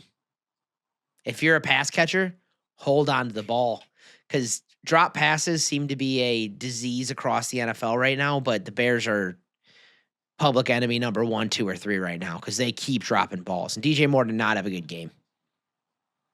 Can we talk about the time of possession really fast? Sure. Okay. Guess the Vikings' time of possession. What, there's 60 minutes in a game? Over under 25 minutes. I'm going to say under. 23 minutes of possession. Yeah, the Bears held the ball a lot. Almost 37 minutes of possession time. So that is huge in the overall landscape of this game. The missed field goal is crazy. But I also have another fun fact for us Bears fans on this podcast. Who is the leading kicker in Bears history for 50-plus yard field goals? I saw this. Cairo Santos pass Robbie Gould. Cairo Santos with that kick of 50 yards past Robbie Gould for the most 50-plus yard kicks in Bears history. I would to call out Connor Burns, who we have met in person. Yeah. Nice guy. All-time nice guy. Shout out to Connor Burns, by the way. He plugged this on his Instagram, and I was like, well, I was going to say, I'm blown away. What's the number one note we have on Cairo Santos is like, we don't like him. He can't make a field goal past 50. He's electric within 30, and anywhere outside of that, you get real scared. But somehow, I guess he's hitting them, and we just haven't seen him because that's insane. Mind you, the hole was like this on that last. Oh, you're talking about your Cheerio. Yeah. My brown Cheerio was like, air couldn't even get out of there. Yeah, it was tight. Like it was. And when I saw him hook it left again, I'm like, oh, no. Here we go. Uh-oh. I know. But Bears defense is dogging, 2 interception. Kevin Byard, absolute Kevin dog. Byard leads the NFL in interceptions. Now you got Tyreek. Tremaine Edmonds is 3rd. And who's the guy that had a pick that did the prayer? What's his name? Nashawn Wright. Nashawn Wright. Yeah, he's 4th. They're crazy. They have 3 top 5, and this is my thing. Everybody's excited about turnovers, and you do plan to get turnovers. And Tennessee, all defenses do that. This is not sustainable. If you're going to play defense and you're going to rely on interceptions, if you play a good quarterback, they're not going to let you get that. So, true. All things said, if you're a Bears team and you're 7-3 and it's awesome and it's fun, you have some guys coming up here, and I think Rodgers is going to play even though he has a broken left hand, that aren't going to make those throws to let you pick them off. And if you do, it's all great and fine and dandy, but there has to be another plan outside of that. That's kind of where my head's at. So I wouldn't be surprised if turnovers start going down and wins start going down. That's all I'm saying. I'm not trying to be a poo-poo, but I'm going to be realistic with it. Well, we'll see if Mr. Rogers gets the starts on Sunday, which we'll talk about. He's pushing for it. He doesn't need surgery. He's pushing to do it. He also said that he was going to try and come back in the same season he tore his Achilles. So let's but he owns the Bears, and I'd rather play Mason Rudolph, so that means that Rogers is going to play. Well, we'll see. Wife is on her way to a new designer handbag. Yep. And I hope that she gets it. Well, in Ben Johnson, we trust the Bears. Good, better, best. Good, better, best. Never let it rest. Top of the NFC North, first place. Better gets best. Go Bears. Go Bears. All right. Chargers got fucking smacked by the Jaguars. Dude, what the hell is that? What the hell even is that? The hell even is it? I don't even understand. The hell is even that? Yeah, dude. I'm like the daddy chill.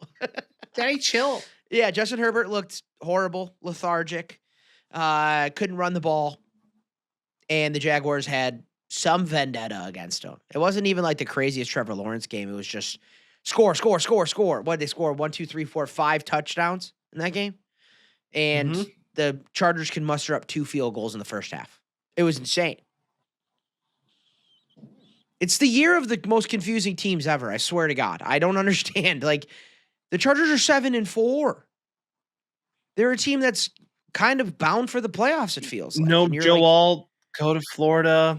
I mistakenly chose the Chargers after a big win.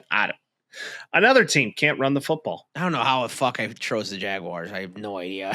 But that happened. You felt it in your little hat and you decided, in my you know loins, what, Mike? Dude. Right in my loins. Deep down in my plums. But it wasn't like, I hate to say it. It wasn't like, our king Trevor Lawrence did too much. He threw a pick and he threw a touchdown. They ran the ball well. Jacoby Myers, 5 receptions, 64 yards. Good pickup, guys. And why did we get Jacoby Myers? Because he knows how to hold on to the ball. Thank you. Because he knows ball and lose the ball. Yeah. Yep. And Jim Harbaugh likes guys who knows ball. All right. Maybe the funnest game of the weekend, the Bucs and the Bills. This game should have been prime time. I don't know what they were thinking. This was great. The Bucs played their faces off. High-scoring football game. Final score 44-32. Josh Allen, Baker Mayfield, high-powered offenses. Classic Josh Allen game. He, come hell or high water, he's letting go of the ball. To who? He's gonna sling that pill. To who? I don't know. Maybe Tyrell Shavers this week or the Buccaneers defense. That's the only guy he threw the ball to. They sat Keon Coleman because he was late to the game. He was a healthy scratch because he was late. Good. You're professional. There it goes. Baker doesn't throw as much as he'd like. 173 yards, 39 yards rushing. Mm-hmm. Sean Tucker leads the team in rushing, 19 carries. Everybody had that in their bingo card. It's going to be the Sean Tucker game. The Bucs are injured. The Bucs are very injured. And somehow, some way, the Carolina Panthers are right there, buddy.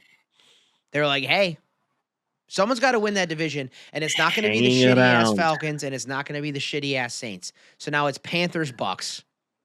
If you would have gave me that early on, nobody would have known.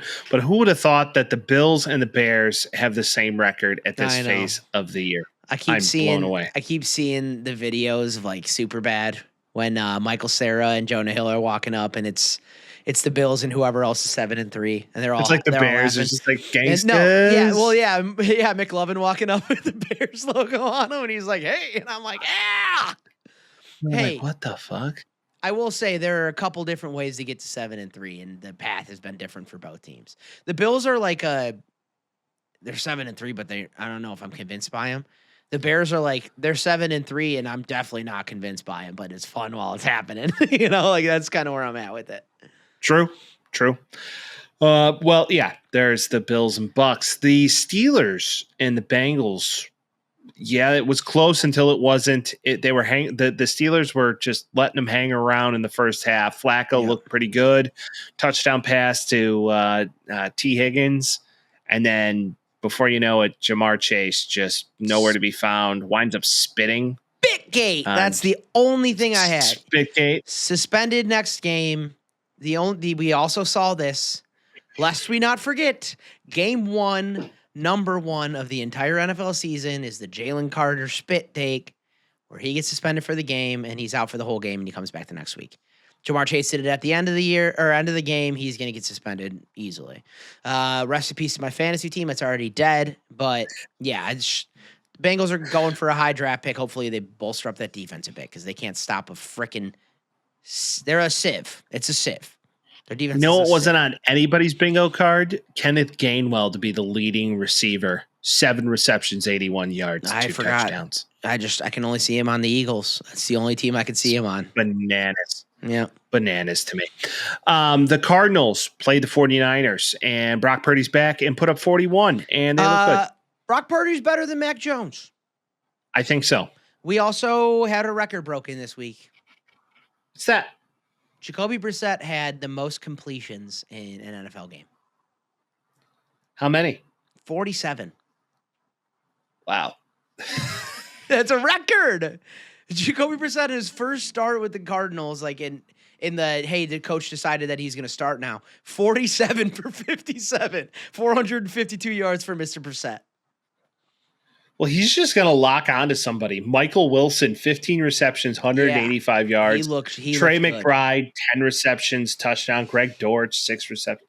Just nuts. If you're the Cardinals, the same way as the Falcons, you're like, we did it all. We built the team up and we're nothing. So if you would have chose every over for Trey McBride on Sunday, you would have won a lot of money. Yep. Hindsight's a bitch, Mike. Hindsight bias is a mother. Mm-hmm. Seahawks going to LA, and where Mike's prophecy was literally this close. I know, but Mike's prophecy was 5 yards away from being real. I know, but your boy had a game. Your boy had a game. Sam Darnold. Darnold had the most Sam Darnold game of all time. And he gets a lot of gripe for not being able to win big games. This was a big game. This was a big game for this division. And but in the same way, picks, man.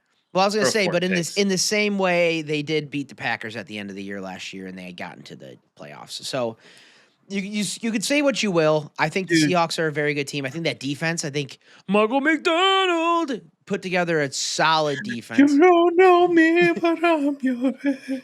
You don't know me, but we're playing defense. Their defense is good. This is the best Seattle defense I've seen since the Legion of Boom, honestly, in my opinion. And if their offense can do what they need to, JSN can continue to do what he's doing this year, they'll make a playoff. They'll be a wild card team this year, but I cannot see a team outside of Philadelphia that could beat the Rams this year in the NFC. They're just that fucking good. They're good. I mean, granted, you have to remember the 49ers did beat them by Mac Jones. He's got the freaking Shanahan's got the Maloik on him, essentially. That's all it is. Maybe. I don't know what that is, but yeah. I will say this. The Rams look pretty good, and Matthew Stafford. Do you agree they're the second best team in the NFC right now? If not first? Give them second. I give them second. The Eagles don't lose it until they I would just say coaching, defense, and quarterback play alone and protection that they're giving Stafford is elite. You want to know who's pretty good in the red zone? Like one more weapon. Well, does he need it though? You want to know who's pretty good in the end zone or in the red zone? Devontae Adams. He's good. And then you want to know who's good in open field? Puka Nacua. Like, congrats. You want to know what also is really neat? Do you know who the Atlanta Falcons traded a couple years ago, a first-round draft pick with, to swap picks in a couple of years? The Rams. The Rams are on pace. They have the Atlanta Falcons pick, and now with Michael Penix being out the rest of the year and Kirk Cousins stepping in, they're on pace to potentially be a top 5 pick. Top 5, yeah. Could be a top 5 pick in the NFC. I mean, Jeremiah Love, welcome to Los Angeles. Either that or any of the best defensive players in the draft or offensive players. Take your pick. Yeah. You need a bookend of a O lineman to protect Stafford in his latter year. insane. It's an embarrassment of riches. It's an embarrassment of riches. Remember when the Rams never had a single draft pick? They had Kurt Warner. Well, no, I'm talking about when Stafford came to the team and they traded all of their draft picks for all of the good players. Oh, yeah. We're just going to win. Yeah. Now they're like, fuck it. We're a draft team again. So it's, embarrassment of riches. I think, honestly, the way that they're playing, they're the best team in the NFC right now. The Eagles hell of a reverse in a card. The Eagles are winning ugly, but they're winning. I know. That's kind of where I'm at. Winning's winning. Speaking of winning ugly, the Broncos, the ugliest winning team that has 2 losses in all football. I can't believe they're 9-2. It's so crazy to me because I watch them and I'm like, they're beatable, but are they? They don't lose. Like it's nothing had me smiling more. Nothing had me smiling more than the Broncos just putting a little hurting on the whining Mahomes, who's pulled out more ref calls in the past 2.5, 3, 4, 5 decade. Than anybody I've ever seen. So it's lovely to see. Well, and for them too, they got pressure on Mahomes unlike I've seen in the past. Usually he can, swivel his way around and throw a ball off balance and get it to a guy. Kelsey had quite a game for sure. But that's right. Everybody, and I even said this too, I'm like, the Chiefs are going to go to the playoffs. Chiefs are probably going to go to the AFC Championship. You got to turn it on at some point. You're not winning the division. They're 9-2. And the Chargers are good. The Chargers 7-3. You're 5-5 right now. Like you got to run the table to hopefully get a spot. There's a real chance now that the Chiefs might not make playoffs. This could be it for Kelsey, even though he's playing his ass off. Yeah, but it kind of feels like, the way your car runs a little bit better before it shits itself out. Like you're like, oh, it's the glory days for one more. Like, dude, it's gonna be fine. It's gonna be fine. Yeah. And then it's actually running a lot better. It's like, oh no, that's gonna break down on the highway over there. Like it's kind of how it feels. This inherently kind of happens to Andy Reid teams over time, and it seems like this is just not their year. Compare that though, because it's like the Chiefs have been so good for so long. It almost feels like that the year that the Patriots just kind of imploded for 1 year and they came back and then they were good again. That's kind of where I expect this to go. It could be that. It could be that. Maybe they just need a rebuild year, but then again, it's just. Defense isn't playing as good as it used to. Mm-hmm. They need some horses on that side of the field. It just doesn't seem to be what it used to be. Yep. 100%. The Ravens and the Browns. The Browns wanted to hang around and the Ravens wanted to give the game away, but the 100%. Ravens are like, nah, we're going to run the rest of the table. Hundo P. Running the table. Lamar Jackson looks like Booty cheeks. Yeah. 2 picks. One man is the reason for that. And it's just Myles Garrett. Because Lamar Jackson can get around everybody else. Can't get around Myles Garrett. This is a tale of 2 5-5 teams going in 2 different directions, in my opinion. Mark Andrews had a carry. He did. On the most goofy end around I've ever seen. Yeah. And it worked. And he ran for a 35-yard touchdown. Yeah, it worked real well. Crazy. This is a 5-5 Ravens team that feel like they're getting their mojo back a little bit. Because if you could play a game where Derrick Henry got 100 yards, but he wasn't insane, and Lamar Jackson had a bad game, and they still ended up winning against a horrible Browns team, I know, but they're 5-5 in a division that's certainly winnable. They might turn around and win this division. Shadeur Sanders, will he start in the future, or is it still Dylan's team now? They just seem both just 2 very. Not very sufficient options at all. Yeah, no, it's and Dylan Gabriel will take care of the ball or whatever. Shadeur Sanders, everybody's just like, well, he didn't get first team reps. You're like, dude, yeah, he did. He's a backup. He gets those reps. Also, yeah, guys, you have to come to terms that maybe he's not Tom Brady because some people still think he's just he's the best thing since sliced bread. There's a reason he's not playing. Kevin Stefanski's not going to risk his job because he doesn't like a guy. He's maybe just not that good. Just the same way he was in college. He was the same way in college, dude. He comes out of college, he's going to be a first overall pick, and everybody's like, why? Why would you do that? Doesn't seem to be that way. Dylan Gabriel's been asked since he's been at UCF, so I digress. He's not going to start in the NFL. No, both of them are not definitely going to be starters. Now you're just tanking for somebody. No. The Eagles and the Lions gave you the most unceremonious snooze fest of a Sunday night game I've watched ever. AJ It's the Brown just most- needs a trade. I don't know. You can't anymore. You got to play the whole season. It's the most overhyped, underdelivered game that we've had this year so far. Jahmyr Gibbs, though, man, that guy could I'll tell you. Let me tell you about this guy. So let me tell you, man. I mean, Jahmyr Gibbs, this guy, man, he gets the ball in space and just watch out, man. And this is why I asked the question.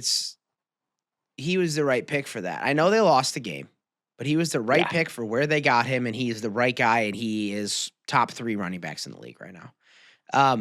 The Eagles made some questionable decisions throughout this game, but God damn it if they didn't win. And that Julian Phillips trade from the Dolphins, good move. Good move. Good move. The Rockison pass interference call that last drive of the game was pretty horrible. Rough. I don't know what more to say. The NFL just these guys need to have full-time gigs with the NFL or something. I agree. Yeah. So like you and I in theory in the offseason could just be like accountants or some shit. All these guys have like regular day jobs. Yeah, and then they'll come and they'll ref NFL games on the weekends. It's crazy. But like, yeah, they make way too much money to not have full-time refs. That's so crazy. How much do they pay? Clearly not enough to make that your only job. Hold on. Google machine. I'm going to assume 80 grand. What is the yearly salary NFL ref? Huh? You'd be wrong. Yearly salary for an NFL referee is around $205,000. Oh, why they have another job? Well, because money's cool. Money is dope. At that point, if you're really good, you get a bonus. I'm just thinking at that point, just like save your money and invest that shit. Put it into property. How do we try out? How do we try out to be referees, Vince? You got to run 100 yards pretty quickly, so we got to test if we can do that first. But do you really?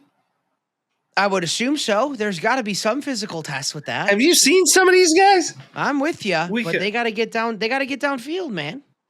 We can do it. My takeaway from this is that the Eagles are going to win regardless, and we're at a point now where that coaching staff is known to get games, to win games in ugly or great fashion. I heard this today, and it kind of blew my mind. Jalen Hurts, since college, has only had 2 years with the same coordinator one time. He got Shane Steichen for 2 years. Outside of that, it was just they played so well that someone got moved. Like all the way back until like Lane at Alabama. Like that long ago. Every single year he switches up his play. Well, he had Lane, then Sarkisian, then somebody else. Then he went to the NFL and he had Doug Peterson, and then he had Sirianni. It keeps switching and switching. This is AJ Brown's last year in an Eagles uniform. He's so fucking annoying, dude. If I'm AJ Brown, I just don't understand his argument. What do you? I don't understand his argument. And I get their offense. I mean, yeah, we're winning, but it's only going to last for so long. Well, yeah, it's like no one cares about me, and you're like, shut up, everybody's winning. It's the thing, dude. The thing with it is that Devontae Smith is that good. He is that good, and you got to know that. And then won a Heisman Trophy. Also, like, what else? What else do you want? Like, I know their offense isn't looking good. It's looking dormant, and their defense is winning games. But, like, all that changes in a wild card or a first-round matchup where A.J. Brown gets the ball 5 times. Because what they did in the whole first half was throw the ball to A.J. Brown over and over again unsuccessfully because he's getting double guarded. Like, what do you want? Where do you send him for a better situation? It's not going to matter. Yeah, send him to the Bills. Good luck. Have a blast. Like, what are we doing? Yeah, that worked so well for Stephon Diggs. That's what happens to a lot of these guys. Yeah, for a couple of years, it was great. But at the end of the day, he's going to get doubled more because they're a lot more worried about A.J. Brown than Khalil Shakir or Keon Coleman if he's playing. Like, it's Keon Coleman when he's on the field's a dog. Grass ain't always greener. Grass ain't always greener. True. Cowboys, Raiders. Cowboys won. Okay. They fucking smoked them. They smoked them. Dude, Pete Carroll looks like the NFL equivalent of Joe Biden. Pete Carroll regrets. Yeah, man.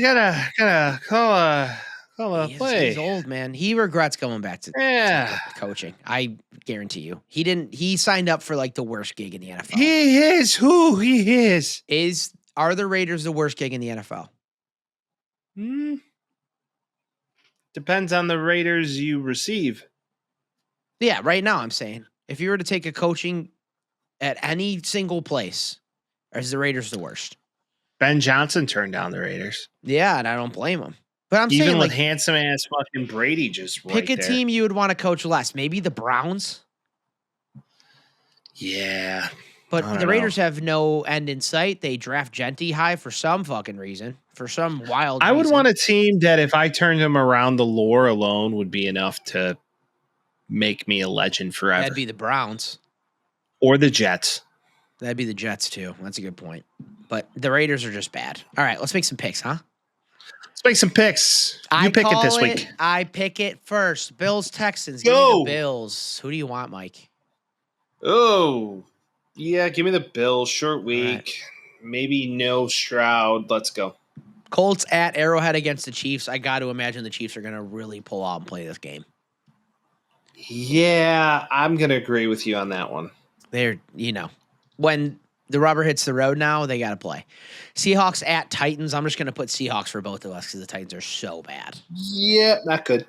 Yep. Vikings at Packers. Fun matchup in Lambeau. You got to imagine the Packers win this game. I'm going to say the Packers win this game, yeah, because the Vikings are just not very good. Unless JJ just has one of those games that he looks like a dog, but it's possible, but I'm not going to bet the do horses on that shit. Yeah. Ravens or the Jets go to Baltimore to play the Ravens. I'm taking the Ravens. Yep, I agree with that statement. Giants go to Detroit to play the Lions. Guess who's winning? The Lions. True. Steelers at Bears. Aaron Rodgers back. He owns the Bears. Give me the Steelers. Same. Yep. And we're not doing that to keep the prophecy going. Patriots at Bank. Have they lost? Oh, they did to the Ravens. Okay, I was going to say, have they lost since we started doing that? Patriots at Bengals. I just think the Bengals are tanking. I got to take the Patriots. Yeah, unless Joey P comes back, I don't know if that's going to happen this season. Give me the Patriots. Even so, why would you? It's over. Browns at Raiders. This one's weird. I'll take the home team, but I don't like either of them. Give me the Raiders. Give me the Browns for parity. Fuck it. Yeah, I know. Who knows who's going to win that? Jaguars at Cardinals. Jaguars. Give me the Jags. Yeah. Yeah. Eagles go to Dallas to play the Cowboys. Eagles. This is a get-right game for their offense. True. Eagles? I mean, yeah, I'm going to take the Eagles, Vince. Listen, you're going to have to talk to me. Yeah, Hanley School for the Blind or not or the the Hanley Super School Bowl for the champions. Yeah. Falcons Speaking at of Saints. The Saints are so bad. The Falcons are bad and Kirk's playing, but I got to still take them. I'm taking the Falcons. Give me Tyler Shaw. I think he's going to play his little tail off. Shock. Hey, shuck up. All right. He just made up a K in that name, and now he just has a K in it for some reason. Beat the Panthers at home, and the Panthers just beat the Falcons, and Kirk Cousins is back. I don't know. I don't think it's good for Kirk. I don't either, but I'll take the Falcons. Buccaneers at Rams. I'm going to take the Rams. Bucks are injured, and it's in LA. Bucks are injured, and I don't think it's going to happen. Yeah, give me the Rams. Panthers and Niners. Brock looks good. Give me the Niners. Yeah, Brock's back. They're going on a little tear. Yep. So we got parity. What a week. Two matchups this week. So yeah, see how it goes. If I win both of them, I'm only one game back from you for the season. I'm 3 games back right now, Mike. With 5 weeks to go. What happens this way? Time to make a push. No, last year you were beating me by 8 games in week 12. So really? So all right, we're making progress. We're making progress closer this year. Yeah, making progress. Speaking of progress, people, we appreciate you for joining us for now season 5 of the Taxi Squad podcast. We're at episode 47. Can you believe it? Oh my God. Make sure you call it in, air it out. 312-725-2107. Give us your thoughts. Vince, before we leave, because are we going to have a Turkisode? Before we leave, let me tell y'all a little something. I don't think we're really going to have a Turkisode because next week is, very much so that of the holiday. Uh-huh. So before we leave, in anticipation of the Turkisode, give me your top 5 Thanksgiving foods. We do this every year, and I change it all the time. Number 1, Okay. Number one's going to be okay. So my issue with this is that am I picking something that is? Do I pick stuffing because you only eat it on Thanksgiving? It's not my favorite thing on the plate. I'm gonna pick sweet potatoes with the marshmallows. So that's number one. Number two, I'll pick stuffing. Okay. It's not even pie; it's like a casserole. But still. Yeah. Number two for me, for our family at least. Number two is gonna be stuffing because you only eat it on Thanksgiving, but like really, or dressing, some people could call it. Yes, but I'm a white boy from the north, so I call it stuffing. Number three. You know what? I've been making these French onion mashed potatoes. Ooh. Let me tell you about that. Sit there for 2 hours, slowly caramelize the onions, throw the potatoes in, bomb. That's gonna be my number three. Number four, we're gonna go with give me the nice. We only eat these ones on Thanksgiving. Give me the nice little rolls. I love the rolls. Okay. You sop up all the gravy and all that stuff. We're going sides. Yeah, we're going sides. Yeah. I love it. I'm not picking turkey, dude. It is what it is. Turkey's fine. I mean, if you're getting excited about turkey on Thanksgiving, you're not a fat kid. Okay? Eat a deli sandwich, dude. Eat a deli sandwich. Honestly, don't get me wrong. I max out on the charcuterie before all of dinner. You bad bitch. I do. Give me all the mortadelle. Give me all of the prosciutto. Mm-hmm. I'm going to start with stuffing. But it just happens to be my wife's grandmother. The woman makes this dressing / stuffing that is next level. Dressing in the South, stuffing in the South has to be a whole different scenario. So you know how in the North they use the crouton for the bread binder? Yeah. I figured it out. You know what she does? Stale bread? No. Cornbread. Stuffing seasoning mix. I'm like bricked up thinking about it, so I'm jacked. Yeah, I'm rock hard. I'm jacked. I'm rock jacked. hard. So there we go with that. So give me that. Okay. Two. It's not really a side. It's kind of a main course. I've been doing this every year for like the past 3 years. I make it myself, and I'm a little call me an egomaniac, but I like my own cooking. I make shepherd's pie once a year. Okay. And it's usually for Thanksgiving. Okay. Do you broil the top? Oh yeah, of course. Okay. I love that. I love where you gotta add an egg yolk to the mashed potato when you bake it, because that way it gets a good caramelization. You can give it the brown, yeah. Oh yeah. That's the cake there. So I'm gonna say a hard 2 on that. Oh Christ, the shepherd's pie on Thanksgiving. Oh Christ. Now 3, give me sweet potatoes, because sweet potatoes are fantastic. Yeah, they are. 4, I'm gonna go. This cranberry is sauce. The cranberry. It's not necessarily the sauce. I would put cranberries at 5. Okay. 4. Give me party potatoes. What the hell? Party potatoes are very interesting from a consistency. The hell is that? Because party potatoes are shredded potatoes. Oh, like Aunt Brown's. My aunt makes this, and it's next level. Okay. And she puts crushed up cornflakes on top. Yeah, that's just the right thing to do. I'm assuming there's some dairy in it. They mix it up with you're just munching and crunching, and you're shitting for a week after that. I love that. I want that. So there's kind of the ass backwards list, but I'm ready to eat. Yeah, me too. I honestly forgot that was coming up a little bit, and I'm jacked for it now.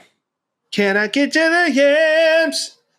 Sweet yams. Thank you for joining episode 47 of the Taxi Squad podcast. We'll see you next week. I love you guys. Peace. Talking Tales with Mike and Vince. Oh, you know. Jazzy beats while we dispense. Yeah, you know.